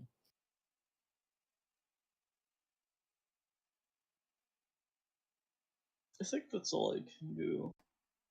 Unless I could leave. Yeah, I don't have anything to throw. Okay. Oh. Okay, that's your turn. Do you? hmm Okay. Uh, cool. So this guy just gives a look at you and like becomes submissive in the moment and just defeats, have a defeated face, and is like, okay, well, carry on. At least no one is standing on top of my head doing nothing, and yeah, he just takes the bandages from you. In that moment, the guard was looking at you, +2. Uh, yeah, he looks at you and starts to storm at you, and you just gets and hurry towards the fallen guy. And this guy, who was in a hurry, he was very overexcited. He just goes 1 second after you, and he just feels like he also trips on something, and he just face plants himself onto the wall behind you. So yeah, you are over here. The guard just crosses you just a moment, and he's at here, touching the wall. That's his wasted move. Renki and Claw McFangerson, both of you have 4. You can go together. You can, however you want. What do you do? Hmm. Do you want to go, Renki, or should I? Go Uh, Do a combo move. go ahead. You Because already I started. I have something that's kind of cool. go for it. Go for it. No, no, you started the confrontation. Yeah. Go ahead, man. Go Okay. ahead. But doesn't the guy go before us? He had an 8, right? Yeah, he did. He did. That's Oh, what I did. He went. oh, okay, okay, okay. He Yeah, got okay. a 2 plus 2 4, so he face plants himself on the wall. It's like, Uh, yeah, he just trips over. okay. So quite understandably, Claw McFangerson is gonna go into a rage, Uh-huh. and something weird is gonna happen when he goes into a rage. Yeah. Okay, let me roll 1d8. Yeah. Thanks for reminding. Yeah, I forgot the guy with the 8 rating. Yeah. Yeah, yeah, yeah. Go ahead, do your thing, do your thing. Yeah. I because I'm a wild magic barbarian, Uh-huh. Every time I go into a rage, something weird happens. Yeah. Oh, Yeah, so What does the table say? oil magic, huh? Okay. As you are looking at, let me go his turn. Thanks for yeah, sure, reminding, sure, sure. man. Yeah, I Yeah, forgot the eighth one. I yeah, thought you meant this guard, the no, place planted guard. No, no, you meant the main guy. Yeah. yeah, My bad. I don't have the extension. Thanks for reminding me. So as you do that, this guy just two of the guys. Adina just goes in front of him and kneels down. This guy goes front of him and face plants the wall. He looks left and right. He's like, bunch of fools. He looks at his own guard and then at Adina, and he just comes near you, takes a step, looks that you are in the starting phase of something. He's gonna go and he's gonna Where's he do his. gonna go to? If he goes to claws and he moves past me, I get a reaction. That's what I'm saying. He starts to go and then he stops a little bit, and he's like, you know what, you kids, and yeah, that's what I was gonna get to. He's gonna stay at his place Got it. and he's gonna use his wild fist. Bruh, that's 16 plus shit. Yeah, I think that's ACU 16, so this definitely hits. He attacks you again. That's 2d6 again. That's 9 points of damage. How many did you get before? Who? Me? Yeah, you got 8 or 9 before, right? Nine, nine. Yeah, but Uh, I have like 6 temp HP because I shifted. okay. So what is your total HP? My total HP is 40. And with 20 temporary HP, you're at like 1 HP right now.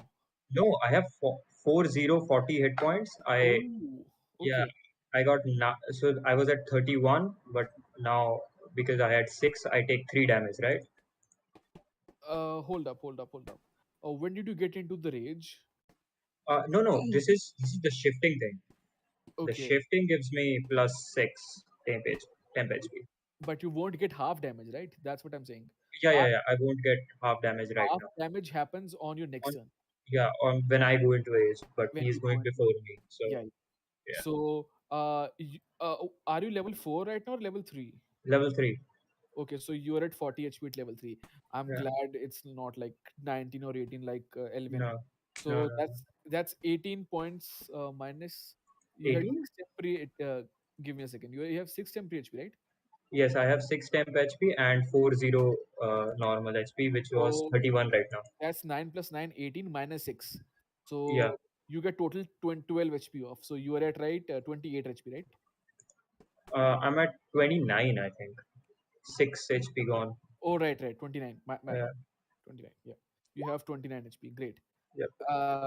Yeah, this guy comes and what happens is you see a fist, huge fish come nears you, and it just envelops behind you, and the upper paw, the two fingers, basically the inner fingers, the middle finger and the index fingers, they take your neck, and you feel like it just, the three fingers just burrows into your skin a little.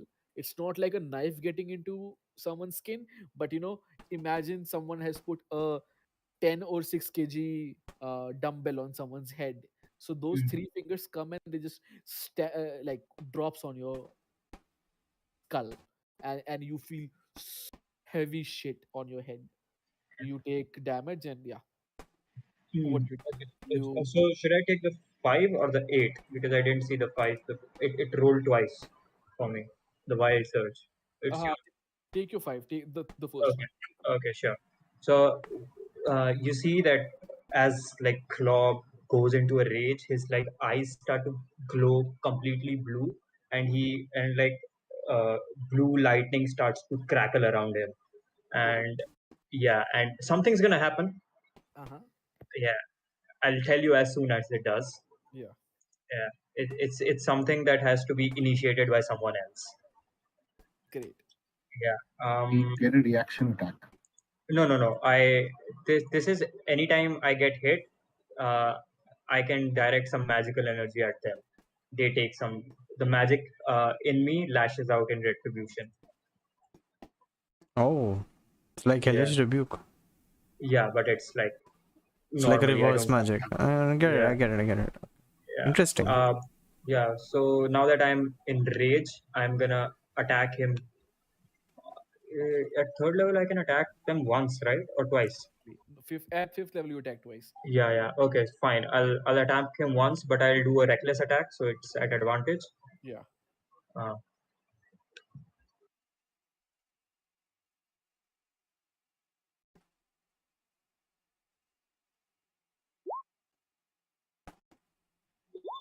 Hoo, hoo. That's Oof. 22 and 11. Great. This guy AC is merely 15, but he looks at you coming at him.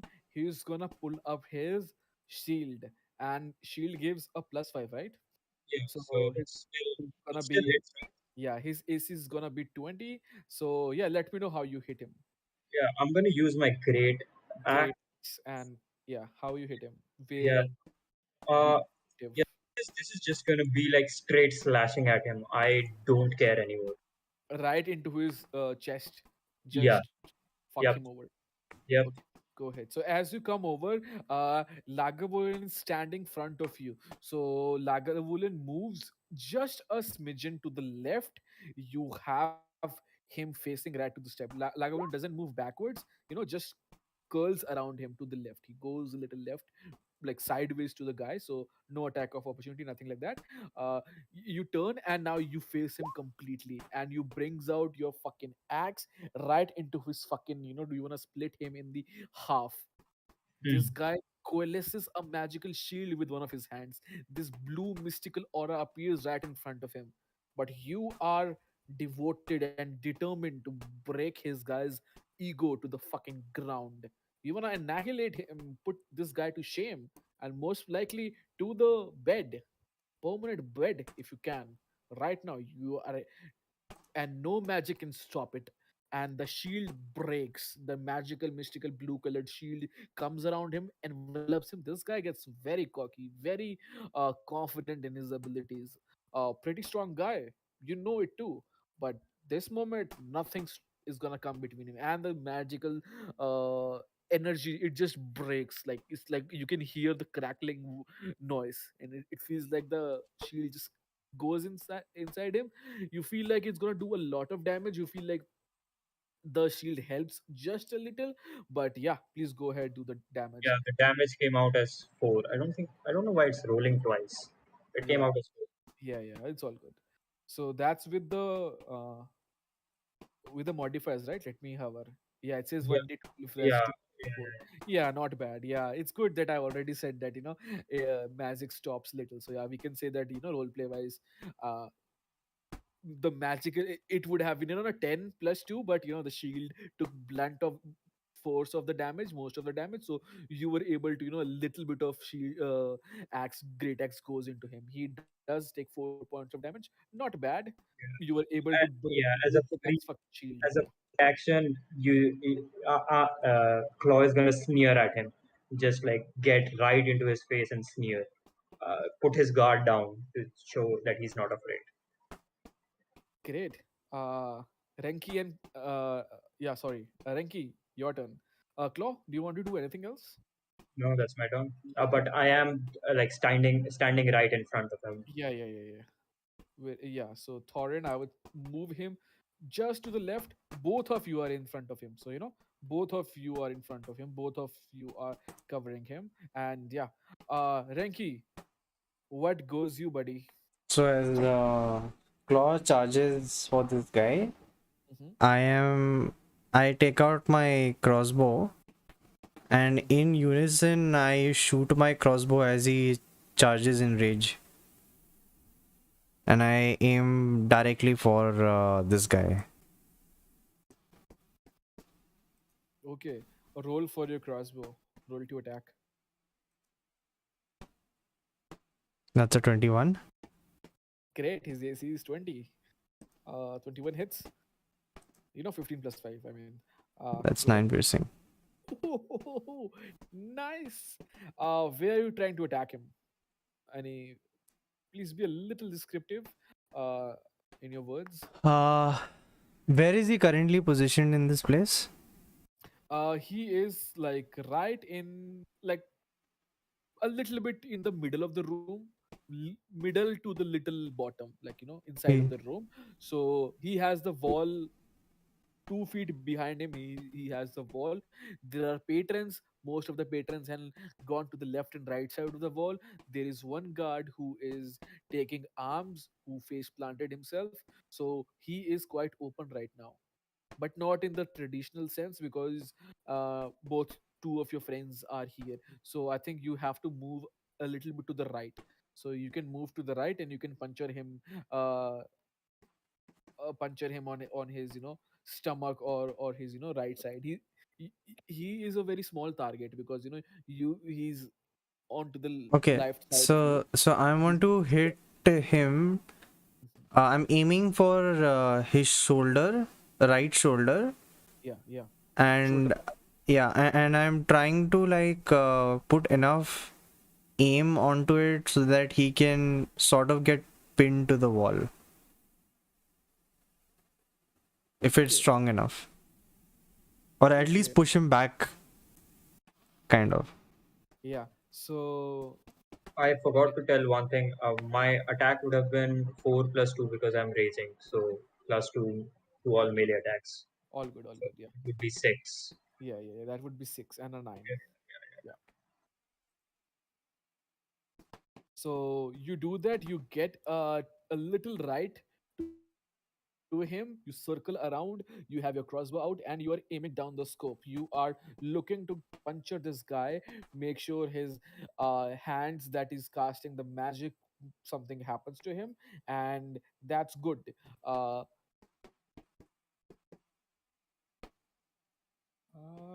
Yeah, you throw him and it punches right. It travels right through the middle of two baskets, food baskets that are covered on the tables, and it goes right through them, right through the holes of when you pick the basket. It has those curved edges to pick it, and you go right through those through edges, and it hits him right into his shoulders. He was not expecting that, especially with these two guys covered him, and he has this shield. But it passes through the shield and his skin like a butter. It's a fucking arrow, for God's sakes, and very small, and it creates a pressure, and it goes very easily, slices through but like butter through his armor and his clothes, and it hits him right in his shoulder, and he takes exactly 2 step back, and he doesn't pin down uh, to the back, to the wall, but he takes 2 step back, and for a moment it feels like he kneels, and one of his legs tire out, and he kneels a little bit, and he gives you bloodshot eyes in your direction. His aura is forgiving Claw and Thorin, but at this moment he just looks at you, like, and he says, "Sheep's getting in my way now. I'll get you too, scum of the earth." And then he gives a look at you. That's done? We are done already? I get to attack again? He says that. But no, he doesn't get to attack. Top of the round, Thorin. Go ahead, buddy. Already does this taunt, but before that, because it hits his right hand side, it Yeah, would have come back right in his eye line yeah, and hit this guy. If he's 4'8", then similar heights, Thorin and him. yeah. So And Thorin, Oh he's right, also yeah, because it's similar heights. Yeah, it makes sense. yeah, and he's also kneeling down a little bit on his leg, so you have the opportunity to also hit him on the back of his shoulder, or back. yeah, I want to hit the same shoulder. Same shoulder. Okay, great. Yeah, with my Uh, battle axe. So, yeah, I don't want to. Let's see if it comes to it. Oi! I crit. Ooh, nice. Okay. nice, Let's go. Yeah. nice. Please, that's okay. That's a lot of numbers, and I like. No, it did it twice, but you just take the one. Okay, So you take 100 damage from this. 7 plus 6, basically. 13. okay. That's, yeah. Why does it do? It does 2d damage, battle axe, right? That's great axe. I have a shield, so I have battle axe, which is just like a 1d8 plus 4 for 2. So let me get this straight. You rolled a seven, is what I mean, right? You rolled a seven, so it's gonna be uh 3 plus 3, 6, 6 plus 4, 10. So in overall, after crit, you did 10 damage, right? Let me know if I'm right. I'm hovering at seven number, and it rolled uh three. So There, 3. Yeah. three ka double six, six plus Uh-huh. four, which is your strength. So you Right. did 10 damage in overall, right? Let me know. No, but it re-rolls my die, my damage die. So you see the 6 niche. That they re-rolled my 1d8. That's what a crit does. So instead of taking 2d8 of that, just doubling that, you re-roll a damage die, no? For a crit. So it's 7 Yeah, plus 6, 13. the doubling was an old rule, right? Or am I stupid? I don't know. I think Yeah. I think I'm a little yeah, man. Uh uh Let me first know how much damage a battle axe does. Since you're holding it in one hand, it's gonna do 1d8 damage. Am I correct? 1d8 plus 4. And when you Exactly. crit, so they re-rolled that first. There I got a 7 with my strength modifier. Now, Where since is I where is that re-rolling coming from? that re-rolling is just a re-rolling, it's printing it twice. Forget the second one. If you just look right I underneath see the crit damage. 26. Hold up. Every DM has their own interpretation of rolling the damage. Okay, My sure. Mine is we can think about it later, but right now what I went with our friend Claw's turn is we took a number and we doubled it. So you just roll 1d8, right? Yeah, Now this is my rule. I'm sure. gonna hover at 7. Look that you rolled a 3 on a 1d8. Am I correct on that? Correct. So we're gonna take 3 and double it. Why Got it. double it? Got it. Because it's a crit, right?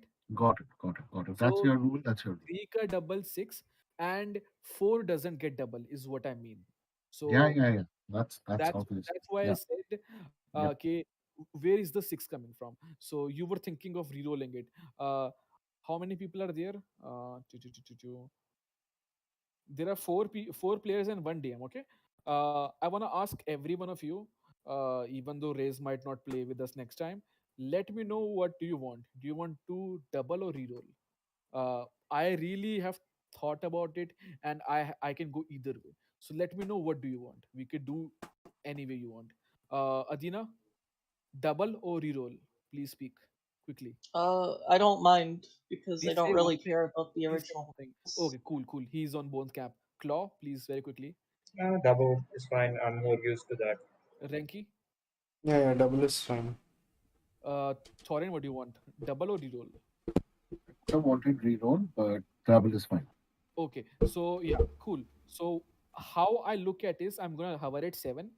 It got a 3. So 3 ka double is 6. Yeah, yeah. And I know the hisab. I got it. 10. so It's 10. that's why I said 10. Yeah, Is yeah, everyone yeah. It's happy 10. with that? Right? Yeah, yeah, yeah. Cool. If it's So double, then it's 10. it's if it's double, it's 10, right? Yeah, So yeah, yeah. Got that. yeah. Yeah, yeah. So let's go with 10. Okay, Cool. cool. Yeah, so you come near him and you look that he is blasted by the attack of your friend with his arrow, and you look at him, doesn't even give a proper look at his face. If you close your eyes for a moment, you don't even recall his feature. That's what he means to you right now. Just a random figure who's trying to boss people around. You look at the mark that the arrow of your friend did. He's gonna approach. You're gonna get behind him, turn a full, like 270-degree, go behind him, and instead of being on his left side, you're gonna appear on his right side, and from the behind you're gonna just jam your battle axe into his shoulder, almost like you are doing him a favor and cutting the arrow out of him. You're gonna hit him and you're gonna slice the shoulder pad, and that's a hefty 10 points of damage. This guy gives a look at you and is like, Master Dwarf, what a great meeting you. Still doesn't feel much budged. He takes a damage, it's bleeding. The guy's ego and his confidence doesn't falter. Nice meeting you too, Handy.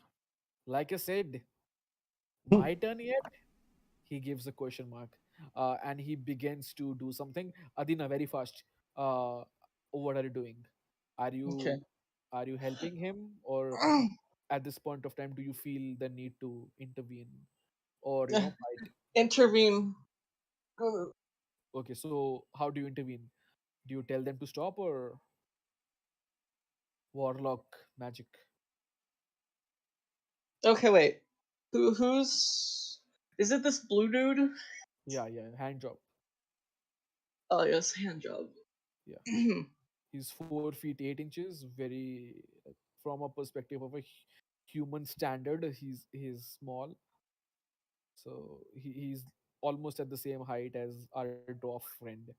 Go ahead, let me know what you want to do. um.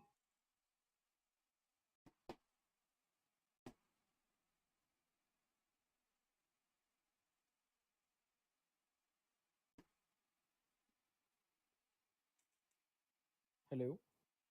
Sorry, I'm thinking because I don't really actually know what this person is. So I'm like, It's okay. why are we fighting him? You said you want to intervene. Do you want to use words? Do you want to use actions? Do you want to use magic? Do you want to attack the guy and stop the battle? Or do you want to talk to your friends and tell them what's going on? Let your thoughts out. You don't have to keep them in.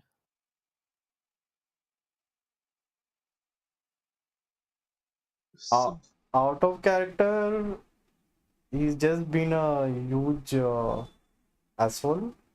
Yeah. So it's about time that we raised a hand on him. Yeah, Okay, definitely. then I'll use a spell to make him frightened. Yeah. What spell? Uh, but I would have to summon my scythe. Go So I'm ahead. gonna run at him. Hmm. Then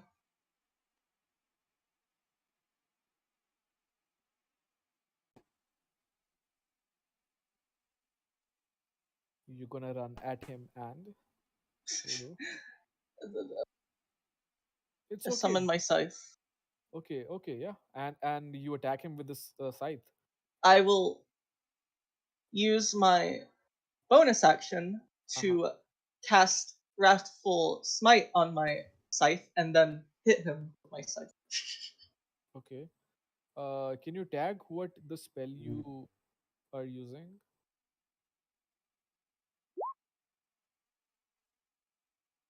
Okay, Wrathful Smite. Yeah. Next action, and it does with the melee action. Okay, attack the extra 1d6 That psychic sounds damage. so cool. Yeah, okay. Wisdom saving throw. Okay. Okay. What's your spell save DC? Oh, it says 12. Okay. 14. Sorry, 14. Yeah. Go ahead. Make an attack roll. You see suddenly out of flash of light, Renki, you see your sun transforms and get this a little shinier, better looking cloak. It's almost like someone has casted prestidigitation on him, and is dust from his clothes is gone, like super big. Sorry, you have brought him from air dried and conditioned a new jacket, and this guy just goes on. And I miss. uh Did I miss? was that 9 feet though? Why does Oh it say yeah, 9, 10 it's feet? 9 feet because it's a. So it's a scythe. So I use the that thingamabooper that does slashing with the weapon. Why does it 9 feet though? 9 feet? No, that's the attack. Yeah, that says 9 and 10 feet. What's that? Let's see. It's Is the 9 supposed to be the attack roll? I think that's what it says. yeah. Okay, I The don't know 10 feet why. is Okay, I don't know. how my reach is. Okay, let's think about it. And solidify what the details of the thing are after the session or whenever. But yeah, so you go and attack him and you get this flashy thing. You go and attack him and you try to attack him just like Claw tried to do with his axe. And as you do that, the you bring out this huge scythe and you try to wail on his, make a gushing mark on his chest.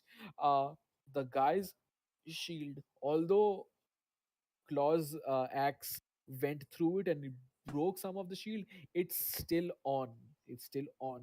And as you do it, it just your weapon just ricochets and it bounces a couple of feet backwards. So you have this momentum. You leap forward, and it's a huge weapon. And as you attack him, it touches the shield and it just bounces back.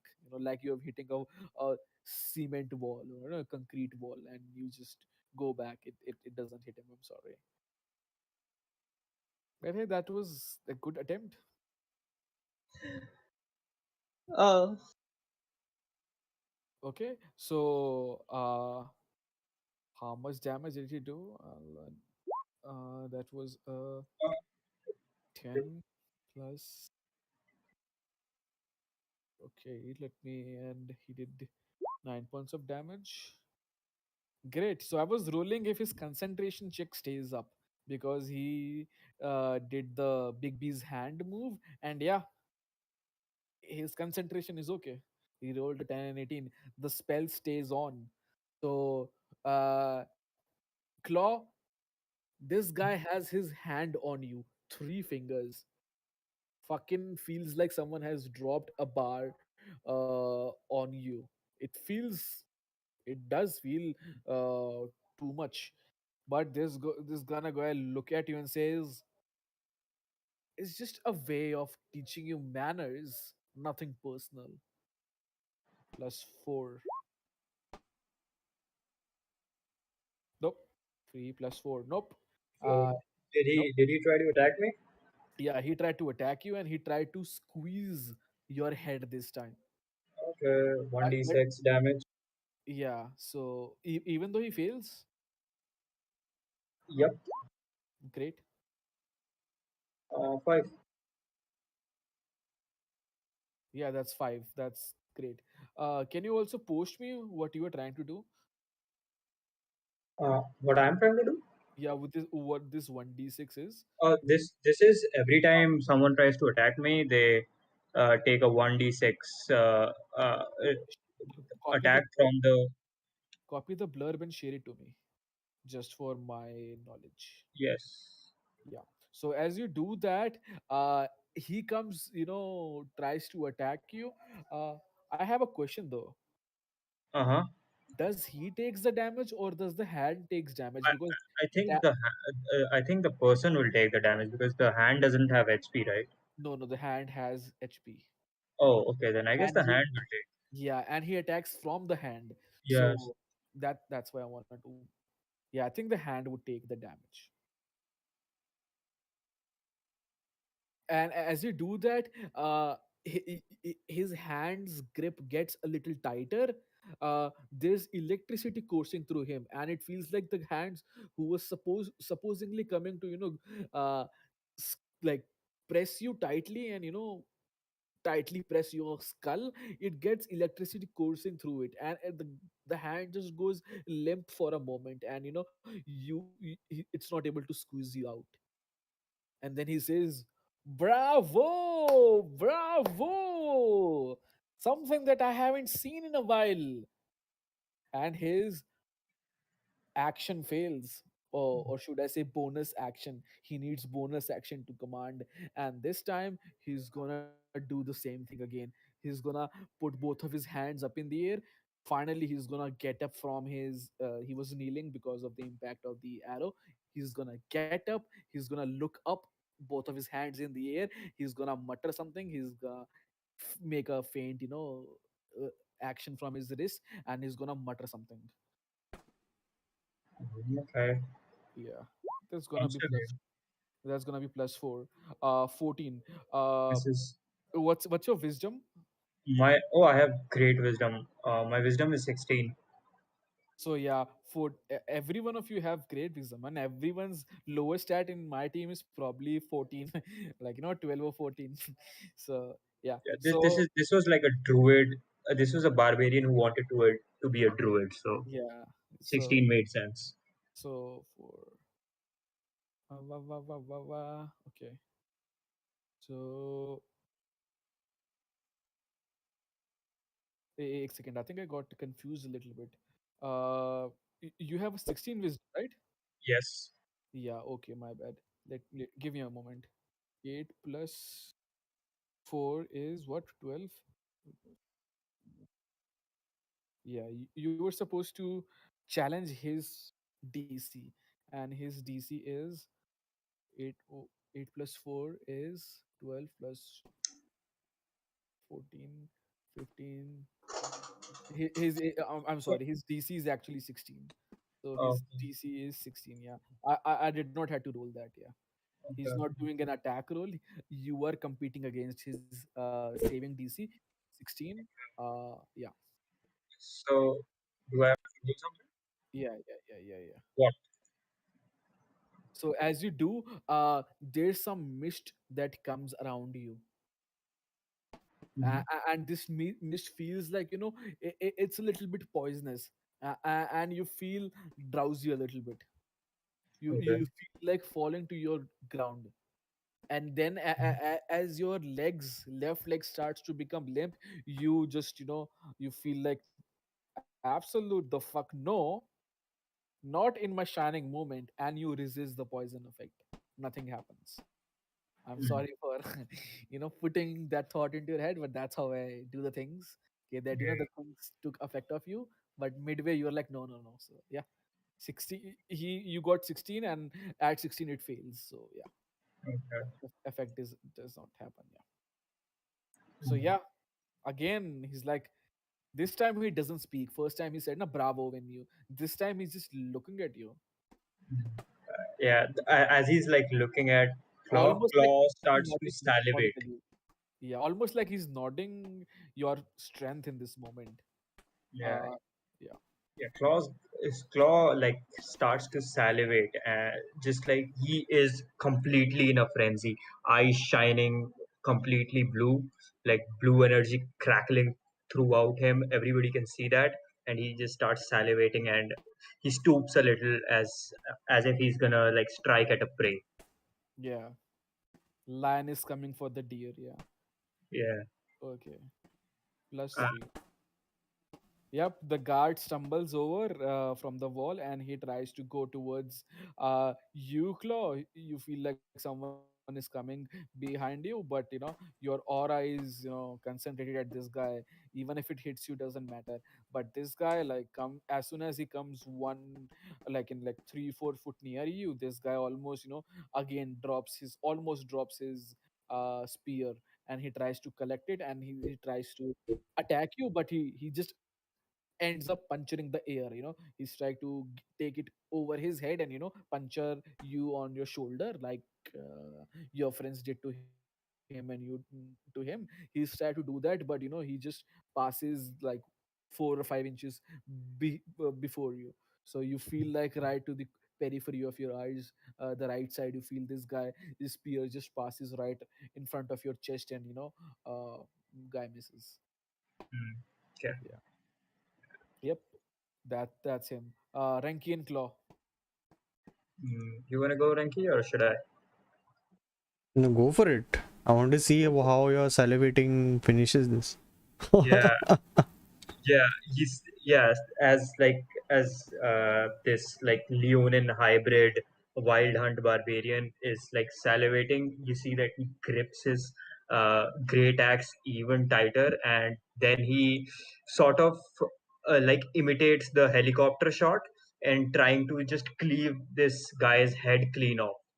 And I'm Oh, gonna do a reckless attack. Go ahead.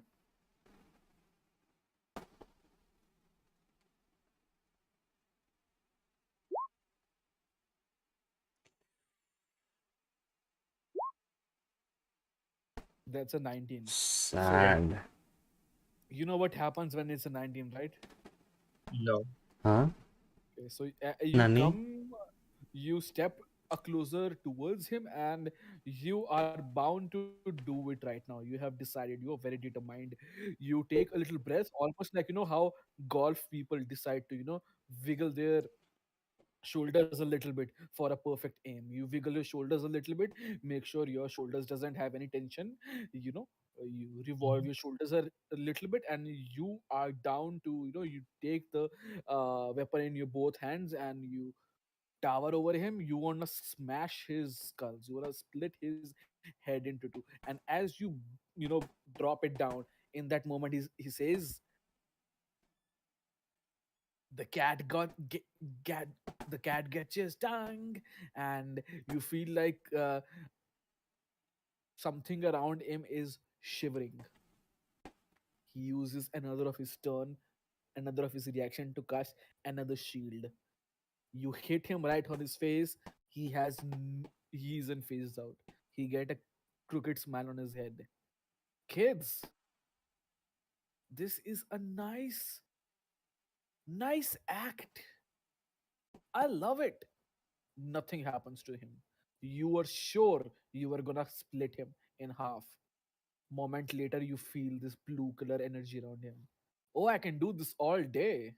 Keep them coming. And then he gives a look at you, Thorin. I've also got a itch in the other, like almost turns his neck towards, like behind, you know, in like a weird, how should I say it? सामने देख रहा है तो like almost turns his neck 150 degrees, and or looks behind you almost as far as neck can go, and he's like, there's also some pain in the other shoulder. Would you mind if you fix that too? And yeah, that's his turn. Renki. I want to see how badly he's hurt right now. You feel for the most part he's okay. It's okay. He's not much bleeding. Most of the damage you feel like his shield took, he feels pretty okay. The attacks that your friend is doing, or the electricity one, that also his weapon took, his hand took, he took some damage, but he for the most part is not bleeding in that bleeding zone, which your friend Claude is definitely in. So yeah. Okay. So There is blood on his shoulders, but that's about it. It feels like his left shoulders took the brunt uh, of most of the attacks, but sure. besides that, besides shoulder, everything else feels perfectly fine. Okay. So I'm going to aim like he was taunting me. I'm going to aim for the other shoulder. Yeah, he was saying to Thorin, fix his other shoulder. Yeah, And I will do the honors. go ahead, please. If I hit, that is.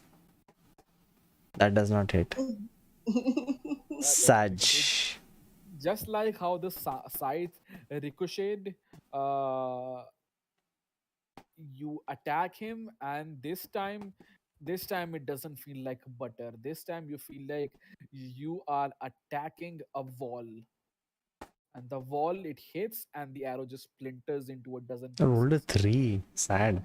Oh. Yeah. And the arrow just hits on his like 1 inch before, like above his skin, like the mystical shield that he created. It just touches it, and it's splintered. The metallic arrowhead, only it remains. The rest of it just the wood just splinters into a dozen pieces, and it falls down. Nothing happens. Okay. Then as my bonus action, can I just I'm gonna do something really stupid. Please. I Stupid is the way to go. I'm gonna try to taunt him the way he's taunting us. Go ahead.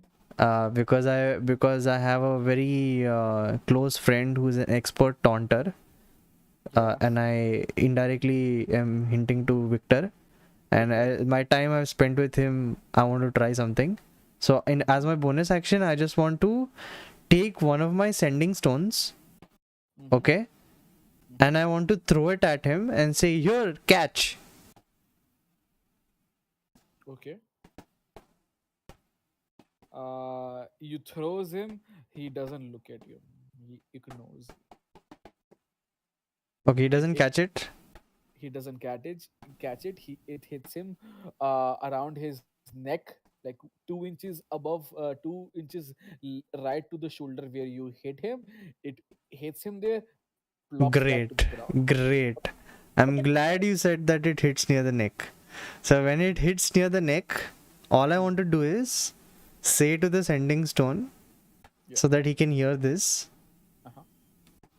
and I'm going to whisper. Yeah. Okay. Basic. Basic. Basic bitch. Yeah, that's right. I don't know how sending stone functions. Do you need a action to say that, or does it also happens in the bonus section? I do In feel. combat, I'm not sure, which is why Yeah, I asked if I can do this as a bonus action. yeah. I think yeah, it doesn't. Yeah, for the flavor of it, let's go ahead. Let's say yeah, you're able to throw it, and yeah, you're able to see it. Yeah. What? Please don't misuse this in the next combats to come, or like in other situations it's gonna be action, but now let's say yeah, you are able to do that. Okay. Yeah. Yeah, so it plops near his shoulder, and as it gets near the shoulder, you're able to see that. He gets a smile on his face. He doesn't look at you, but you can see him getting a smile. And yeah, he is concentrating towards Claw for the most parts. After brief intervals, also giving a look at Thorin. But yeah, for the most parts, he just gets a smile on your face and doesn't turn towards you. That's it. Yeah, yeah. Yeah, top of the Also, turn. also, I think the throwing part is considered an action and not the talking. But yeah, No, I no, don't think it's I yeah, would yeah. say you get an object interaction. So that's a free. So that's why I asked Thorin, do you want to pass something along or something like that? You are not perfectly aiming to do something. You are trying to throw it in the near vicinity. So instinctually you bring something from your person and you just throw it. It's not concentrated throw of a wicket keeper, or you aiming and try to hit something. Is just bringing something and just throwing it in general vicinity. So that's why I say, as you bring it out, it just goes 10 feet in the air and it drops on his shoulder and then hits, because you are not perfectly aiming to hit it. Hmm. That would have an action. So this is just free object interaction. So just you touch it and you just made an arc, and just you threw it. And that's fine. You don't need an action for that. Action is very specific, and it was, you had to throw it around him and something like that. So all good. Yeah. Top of the round, Thorin. You see some of your friends not able to do much. You feel Claw is not phased. He's doing a lot. What's up? What do you want to do? I jeered. I go, you're very mouthy for a sleaze bag who hangs around with crooked cops.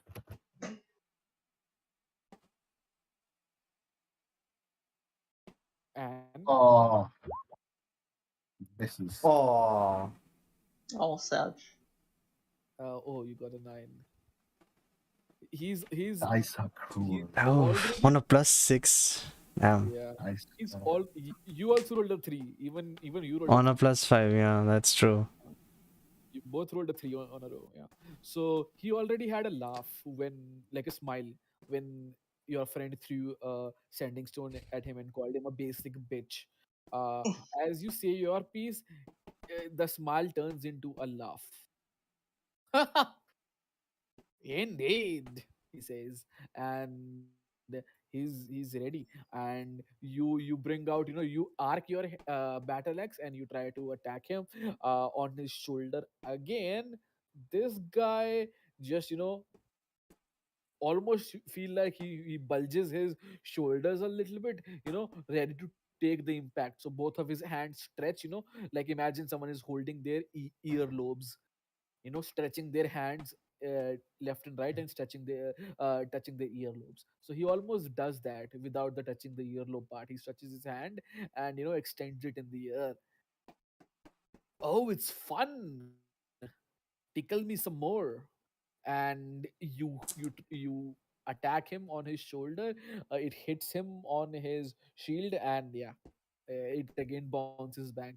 This guy is nope, nothing goes through him that easily. And Adina. use an action surge and Oh, attack him again. whoa. I'm sorry, Adina. You have to wait. Our friend is in a hurry. He has to hand it right now. Thorin, go ahead, please make an action surge. Go ahead, and I'm attacking once again. Big buddy. Fucking hell, it was going from 20. Oh, Oh my Ah, fucking god. Oh my fucking god. what a shame. Yeah. this guy is Thorin just is very, gonna. very sad. This is why I Yes. find sometimes think maybe I should engage. What's that called? Pincer move, where one guy is covered, two of your allies are covered, and the other guy gets the advantage. What's that called? Yeah, pincer. Advan like, aha, it is. But you have to be on the opposite sides. Yeah, opposite side. You're technically behind him, na? So Yeah. Yeah. yeah, but I don't have that rule because I obviously bring less people, and that's why I gave you a lot of initial good stats. I ruled the 4d6 plus lower wala thing, so it gives you a little bit higher. I knew something would like that happen, so it's good that you all have good stats, and yet it's still uh it's still not hitting him. You had to get a 20 to hit him, and it doesn't look like, yeah.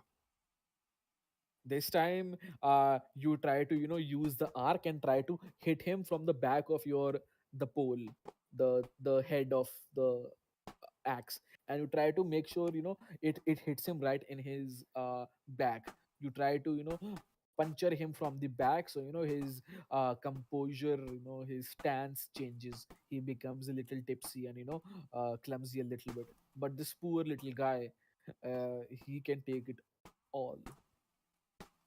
And sadly, your second moves misses too. Poof. Adina, you see your friend valiantly try to whack this guy twice, disappointed both of them, just like it did to you. What do you do? Do you use the same strategy, or do you cast or do something else? Please let us know. I'm gonna hit him. Well, I'm gonna roll. Sorry, you're gonna what? I'm gonna do.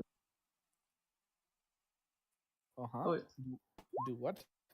Ay! Did you roll a 26? Mhm. That's amazing. You rolled a 19. Get Ooh, him. nice. Okay. A 10 and then roll the 1d. Wait, I'm a little confused. How do you get a 26 there? You rolled a 19, 4 is your charisma, that's 23, 2 is proficiency. So what's that additional And plus then there's one? a plus 1. Uh, Because you're warlock with the because and of your pack. weapon is I got the pack of the. packed weapon gets a plus one of magic, I think, right? No, there's a thing. Improved pack weapon. Yeah, In that's what you addition, the weapon gains a plus 1 to plus attack one. and damage. Gotcha. Yeah. So you have that invocation that. Okay, Yeah. so great, 26. Yeah, that definitely hits. Please tell me how you're trying to hit him, how you are like where and how you're hitting. Please be descriptive. I'm That's a it. That's good. I'm a slash him real hard and like Where? on his chest and like Okay. slowly like um move uh like pass him and go checkmate. Yeah, Do that's something great. cool like that. Two of your friends have, one is on the behind, one is in front of you. You come from the left side of him, a right side pe Renki hai. It's like four of you have him cornered. You go to you jump a little near the claw, and you get to the left side, and you attack him on his chest, and it takes you a little moment to take the momentum and make an arc. And this time you do, it's very swift. There is no noise. He just looks down below, something happened, and there's blood gushing, droplets of blood. Imagine a piece of tender meat, and you just, made a slice. It's very fine, and blood starts to trickle on his clothes, and you can see his shirt or whatever he's wearing gets a little cut, and yeah, it's much more, and now you can see blood pouring. Not so cocky now, are we? Yes, we are. He gives a look at you, his smile, laughter gone. He takes his left arm, he uh, puts it inside his shirt, he takes his hand out, takes the hand on his head, like almost wiping sweat from his head, and he touches his head. So it mixes with the blood, so the top of his head is combined with blood and sweat, and he just paints his top of the head with blood, and is like, oh, this is getting interested. Pups are able to attack. Bark, little doggy, he says to you. But that was pretty fucking wild you just did with that scythe. And yeah. Claude, do you have 10 minutes? Sorry, I did not see that.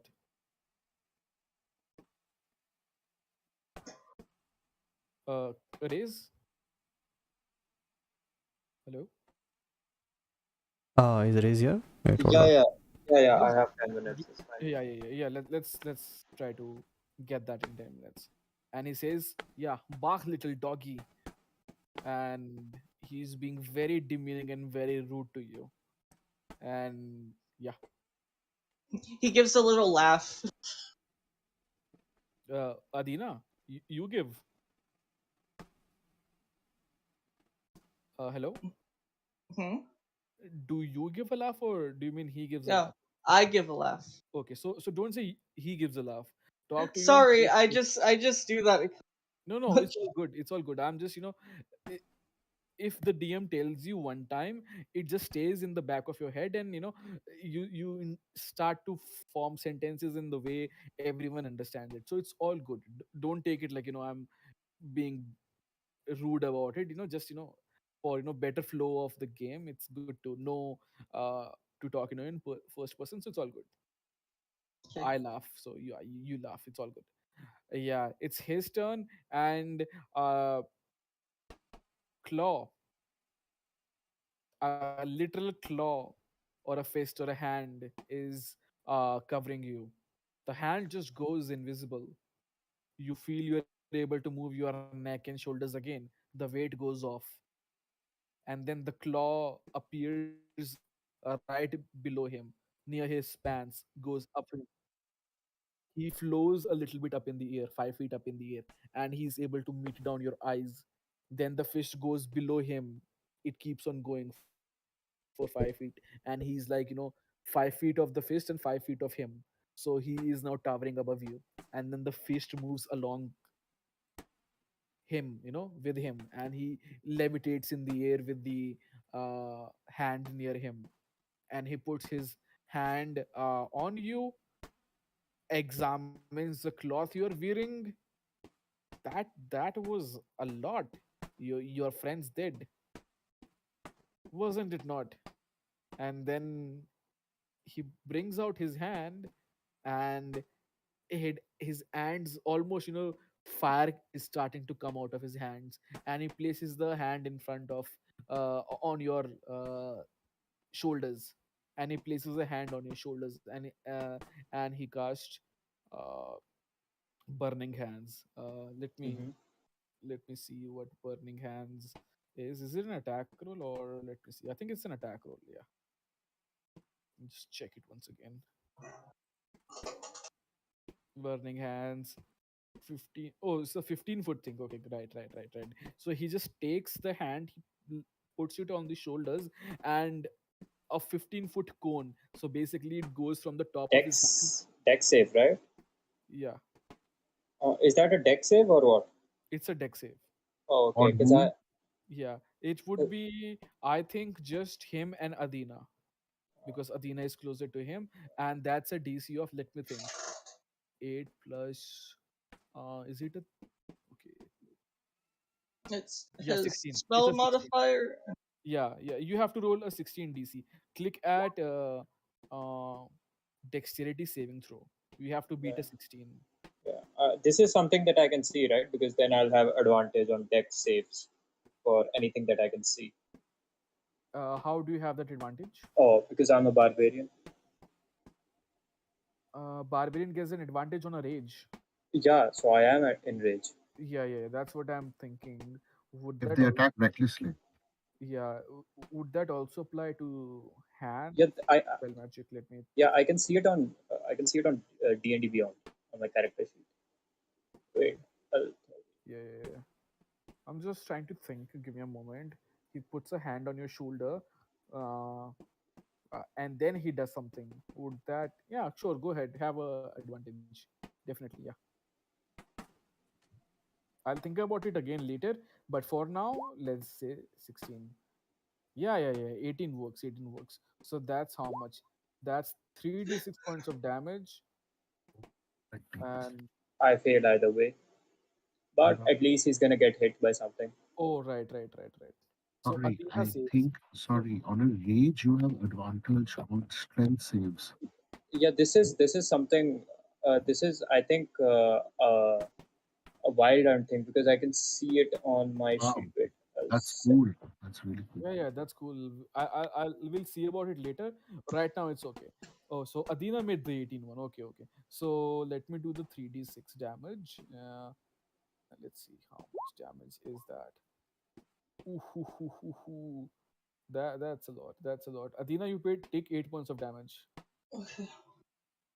Uh, and you take 16 points of damage. Full damage, I think. Hmm. Yeah, So because this is not yeah, this is not a bludgeoning or something, right? no, no, no, no. Yeah, this will be full. This will be full. But at least he's gonna get 1d6 damage as well. Yeah, yeah, yeah. So, how much HP do you have right now? So that's 13 HP. 16. I think so. Yeah. Wait. Yeah, you have 13 HP now, and this guy, Yep. he takes 1d6 damage. Does he make any Yes. saves or no? No, no. It's Go ahead. direct. The Go, magic directly hits him. go ahead. Go ahead. Make a 1d6. Okay.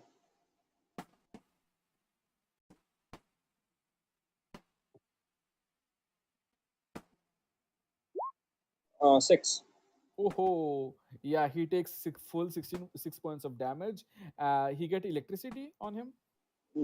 That's how I described it. Yeah, it's magical, but it's not completely electrical, but it looks like Yeah, yeah, yeah. electricity. It's rage and arcane, and Yeah, his rage is converted it's into like pure magic.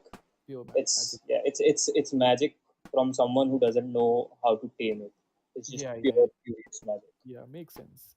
It's nature coalescing in front of him, becoming his ally and try to harm this person. For Hmm. yeah. So yeah, as he rests on his hand and he says, "Well, how about that? You're still alive. Wanna sit down, behave, or?" And as he says behave, he suddenly gets electricity coursing through his and his sentence just and he gives a look of, "Ah, I'm disappointed, but also amused. This is good. We should do this again someday."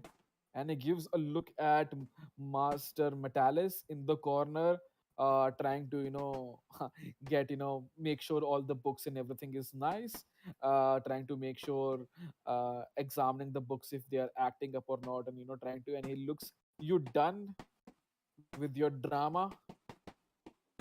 Yeah, I No, he says that to, sorry, to the guy, to hand job. But no, Master Reader Metalis, you done? You done with your job, puppy? Right? Aren't you supposed to be on your guard? Go back. See, the the things are still blaring. Go ahead. Look. Stop troubling young folks. And the old man says, and yeah, that's he feels like, he feels like he's done a lot in this fight. You haven't done a lot to face him, but he also feels a little respect for you, that you actually took him on for 3 rounds, and you don't feel, that you submitted to him, and that was it. He actually planned for him to go 3 rounds before even you wanted to leave. So yeah, he just looks at you and he's proud. You took me for, uh, yeah, and he has that, half proud, half amused, and he lets out his cocky self and he says, "That's good. Let's do this someday." And he gives a look at Master Reader Metalis, and he bows down. He says, "Master Metalis," and he gives a look at in the general direction of all of you, and just he bows down and he goes outside, and he tells to the senior guard, "Yeah, just let them though. They haven't done anything." And yeah, he just goes out. Claw just like there's a mixture of a snarl and a howl Yeah, he that wanted just to break. rings. He wanted to submit all of you to him, but yeah, he did not. And the other way was, actually fight till death, and he doesn't. And as you snark, you turn to see him go. As soon as he gets outside the inn, you feel like he again starts to, there's a moment you feel like he limps, and you feel like, yeah, the fucking blood is coming from his shoulder and his chest. Yeah, that's not nothing. It's something. It's at least gonna give him 2 scars, and that's not nothing. So yeah, you feel pretty all right. Yeah, he did not break you. Yeah, this much high wizard or whatnot still got, stalemate.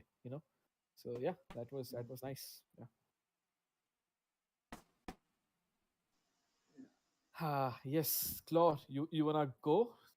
Yeah, I think Yeah, I'll have to go because yeah, yeah, I need yeah, to wake up by yeah, 7 yeah, tomorrow. yeah, yeah, yeah. Yeah. Thanks Same. for the game, guys. Yeah, I'll see Yeah, you sometime later. yeah. I hope you can make next session too. We could end what's going on in here if you I'll want to, try. I'll try my but best. I but can't but say it's anything for sure. yeah, but it's okay if you can't. Yeah, man. Bye bye. yeah. If there's a proper Goodbye. send off for your character till we meet in Yeah, I the wanted to long add. future, that Yeah, would be Hmm. that's what I'm nice. thinking. Yeah, I'll try to make it, but who knows? Okay. Yeah. Hopefully, fingers crossed. Bye bye. Good Works, night. works. Yeah. Okay, good Bye night. bye. Bye bye. Bye bye. Yeah. Bruh, Elwyn is playing Dota. Bruh. Yes. Yeah. Nice conversations, man. I'm sorry for the interrogation and whatnot. And yeah. It was real.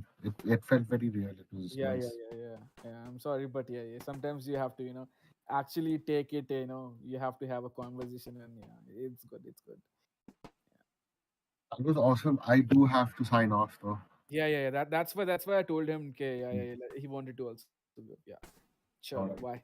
Yeah, yeah. Thank So you. that Bye bye. that was a little flavor of how our combat goes. It's, more about, expressing yourself in, role playing and stuff like that, and yeah, stuff like that. So yeah.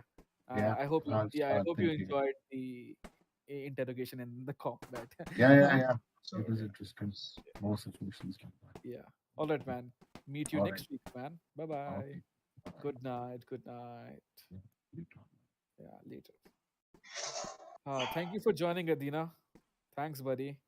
You Well, were that was you were fun. tired, but you still joined us. And dude, as soon as you came and we were talking about hand jobs, so I have no idea how it happened. Last time also, Ligma Soul and hand jobs. Hand jobs. I was like, who's giving hand jobs? Yeah. What a convenient time to enter the chat. Yeah, he always comes at, these kind of moments. I realized the first time he played with us, he was a little quiet, and then the first thing he talks about is like Ligma Soul. I'm like, great. Yep. Some. Yep. It's good to have moments like it to break the tension of the serious games that we You know this the that moment where Crayon decided that okay, he's gonna be my son. That reminded me of that Critical Role Alexandria thing, I where haven't seen it. one of What the happened? girls goes like uh I don't know what to do in this tavern and all of that, and so she acts like she's a grown woman, okay, and Uh-huh. she's acting like a 3-year-old, and she's like, I need to find my mother, and the mother is actually a man. Okay. And that's another player. Is that the Amy one? The Amy one, Amy. yeah, it's the Amy one. Dude, Okay. I've I seen first laughed but didn't so hard when Crayon did that. I'm like, damn, this is actually happening. Someone find my mom. I like when he role plays. Adina, you actually goes into a full. Yeah. Your moments are very tiny, but when they happen, they have a huge, theatrics involved, and it feels, for the next 15 minutes, that's all we can think about. We forget what game is happening. We just think about that one moment you're doing because it's What is this we're not child expecting doing? that. Yeah, everyone is doing plot or interacting to things happening to them. You are like, nope, I'm getting the fuck out, and I'm just gonna pretend that my mother's lost. That's always nice, man. And then just Someone runs thinking, back, being like, yeah, "Hello." yeah, yeah. I hope to see your interaction with This Renki is more this next season. is weird for Renki because he's never experienced being a father. Yeah. He's always had a father, never a mother. Now not two mothers, and like this is something new. I'm like, wow. Remember, he has a wife too. Oh, true, true. Apparently, air Aw. quotes. I was too scared to be like, "Mom, go get him." Moms are scary like that. He was acting like a mom. You want to I say that to my swear. face? Exactly. Oh my god. He ca she, the wife can't handle the sight of the husband being belittled. I'm like, what is this? That's my husband. How dare you? Take my chappal. Yeah, I wanna meet both of your mothers, and I wanna ask you, how does it feel like your kid decides to marry, have a kid, and did not even bother to invite you? Technically, only one mom, Yeah, but yeah, yeah. technically one only one. Yeah. Yes. Hey, who knows? You might be able to meet your first mom. Who knows? In the afterlife, Yes, yes, yes, exactly. by wish. My wish. Yeah. Didn't our guy? Who was the guy? Uh, Beyor खलास्तर के अलावा कौन था अपना बंदा who was the resident of Das Badur when